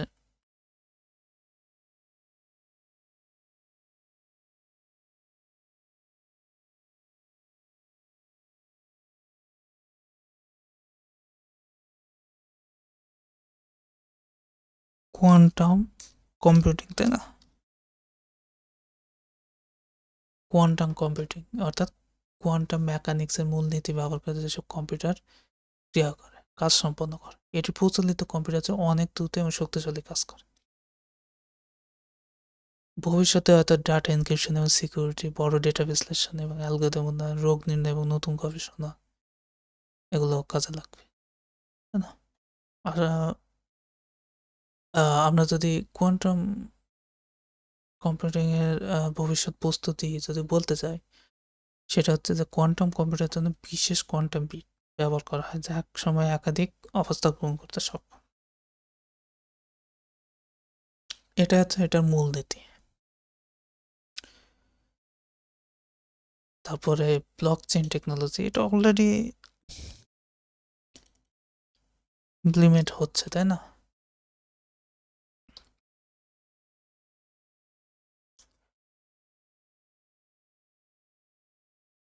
এটা অলরেডি ইমপ্লিমেন্ট হচ্ছে। ব্লকচেন টেকনোলজি হলো একটা ডিস্ট্রিবিউটেড ডিজিটাল লেজার সিস্টেম, যা ডেটা রেকর্ড, লেনদেন এবং ক্রিপ্টোকারেন্সির জন্য ব্যবহার হয়। ভবিষ্যতে ক্রিপ্টোকারেন্সি যেমন বিটকয়েন, ইথেরিয়াম এর মতো ডিজিটাল মুদ্রায় ব্যবহার করা জন্য ব্লকচেন হয়তো ব্যবহার করা যাবে। তারপরে ডিজিটাল আইডেন্টিটি, ব্যক্তিগত তথ্য সুরক্ষার জন্য সংরক্ষণ, অর্থাৎ ব্যক্তিগত তথ্য সুরক্ষিতভাবে সংরক্ষণ করার জন্য ডিজিটাল আইডেন্টিটি। তবে স্মার্ট কন্ট্রাক্ট, এমন একটা কন্ট্রাক্ট যা অটোমেটিকভাবে বাস্তবায়িত হয়। এগুলো অলরেডি এখন হ্যাপেনিং ঘটছে, তাই না? তারপরে হচ্ছে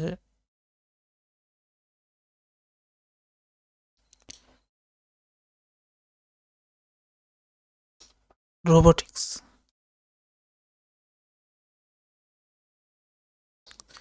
হিউম্যানয়েড রোবটের কথা বলা যায়। Recently Tesla successfully humanoid robot তৈরি করছে, টেসলা, তারপরে বোস্টন ডায়নামিক্স, আই থিঙ্ক। এরকম আস্তে আস্তে বিভিন্ন কোম্পানি শুরু করছে। চায়নাতে তো অনেক কোম্পানি অলরেডি অনেক আগে থেকেই রোবট বানানো তৈরি করছে, তাই না? এই নিয়ে আর কিছু বলার নাই। রোবট নিয়ে আমরা সবাই কম বেশি জানি। তারপরে নেটওয়ার্ক সিস্টেম, বর্তমানে মনে হয় আহ, আমরা যে নেটওয়ার্ক আছে সেটা হচ্ছে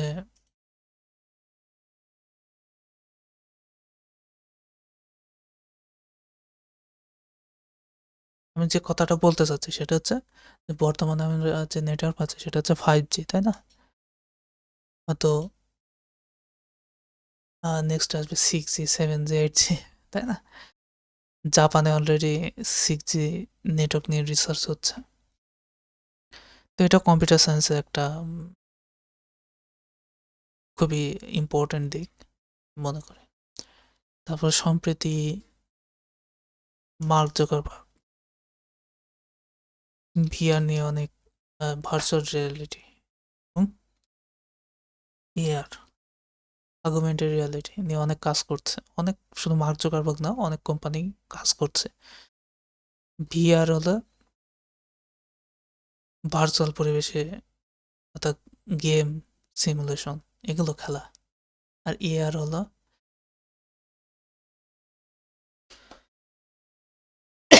এক্সকিউজ মি, সো ভিআর হলো এক কথায় ভার্চুয়াল রিয়ালিটি, আর এআর হচ্ছে অগুমেন্টেড রিয়ালিটি। ভিআর হলো এমন একটা প্রযুক্তি যা ব্যবহারকারীকে ভার্চুয়াল পরিবেশে ডুবিয়ে দেয়, যেমন গেমস বা সিমুলেশন। আর এআর হলো প্রযুক্তি যা বাস্তব বিশ্বের উপর ভার্চুয়াল উপাদান যোগ করে, যেমন পোকেমন গো, তাই না? ভবিষ্যতে এর অনেক সম্ভাবনা আছে, যেমন শিক্ষা, স্বাস্থ্য সেবা, গেমিং, বিনোদন, এগুলা অনেক। তারপরে হচ্ছে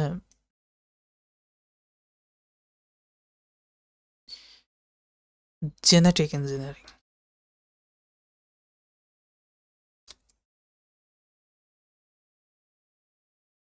জেনেটিক ইঞ্জিনিয়ারিং এটা হচ্ছে জীববিজ্ঞানের একটি নতুন ক্ষেত্র, যেখানে জীবের ডিএনএ পরিবর্তন করা হয়।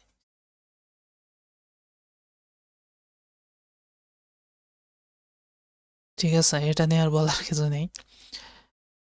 কৃষিতে, তারপরে প্রাণীর অনেক হাইব্রিড, বিশেষ করে মুরগিতে অনেক জেনেটিক প্রয়োগ করা হয়েছে, তাই না? অনেক যেমন ব্রয়লার, ঠিক আছে, এইটা তো মানে প্রাকৃতিকভাবে আসে না, এটা জেনেটিকের মাধ্যমেই, প্রাকৃতিকভাবে এসে কিন্তু জেনেটিকের মাধ্যমে পরিবর্তন করা হয়েছে। তারপরে আরেকটা খুবই গুরুত্বপূর্ণ দিক সেকশন, সেটা হচ্ছে নিউরোটেকনোলজি। নিউরোটেকনোলজি হচ্ছে একটা মানুষের মস্তিষ্ক কার্যকারিতা এবং এর সাথে সংযুক্ত প্রযুক্তির উপর সম্পর্ক তৈরি করার জন্য ব্যবহৃত প্রযুক্তি। যেমন মানুষের মস্তিষ্কের সিগন্যালের মাধ্যমে কম্পিউটার নিয়ন্ত্রণ করা। অলরেডি ইলন মাস্ক নিউরালিঙ্ক নামে অনেকেই হয়তো আপনারা শুনেছেন। ইলন মাস্ক এই নিয়ে কাজ করছে এবং অলরেডি সফল হয়েছে।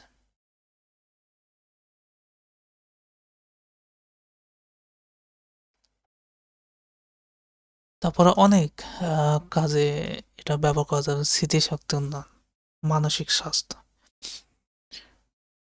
তারপরে আরেকটা বিষয় যেটা না বললেই নয়, সেটা হচ্ছে ড্রোন, তাই না? ড্রোনস অ্যান্ড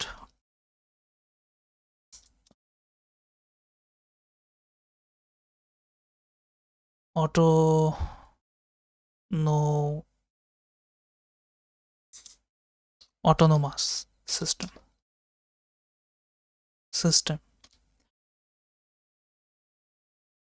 এটা নিয়ে বলার আসলে কিছু নেই। আপনারা অনেকে জানেন যে ভবিষ্যতে ড্রোনের ব্যাপক চাহিদা, ব্যাপক সম্ভাবনা আছে। এগুলোই এগুলোই হচ্ছে আজকেকার টপিক।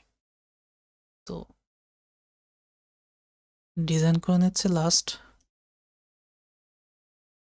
Alright, that's it. এটাই হচ্ছে কম্পিউটার সায়েন্সের বর্তমানে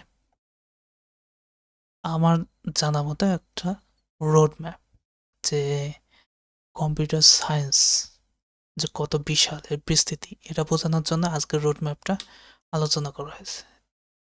তো বর্তমানে আমার যে চিন্তা ভাবনা, সেটা হচ্ছে যে কম্পিউটার সায়েন্সের যেগুলো বেসিক যে সাবজেক্ট আছে এগুলো নিয়ে টিউটোরিয়াল ভিডিও বানানো, এবং ভবিষ্যতে মেশিন লার্নিং নিয়ে ট্রেনিং অথবা ভিডিও বানানো, এটা হচ্ছে আমার উদ্দেশ্য। তো এটাই শেষ। আপনারা সবাই ভালো থাকবেন। আসসালামু আলাইকুম। আল্লাহ হাফেজ।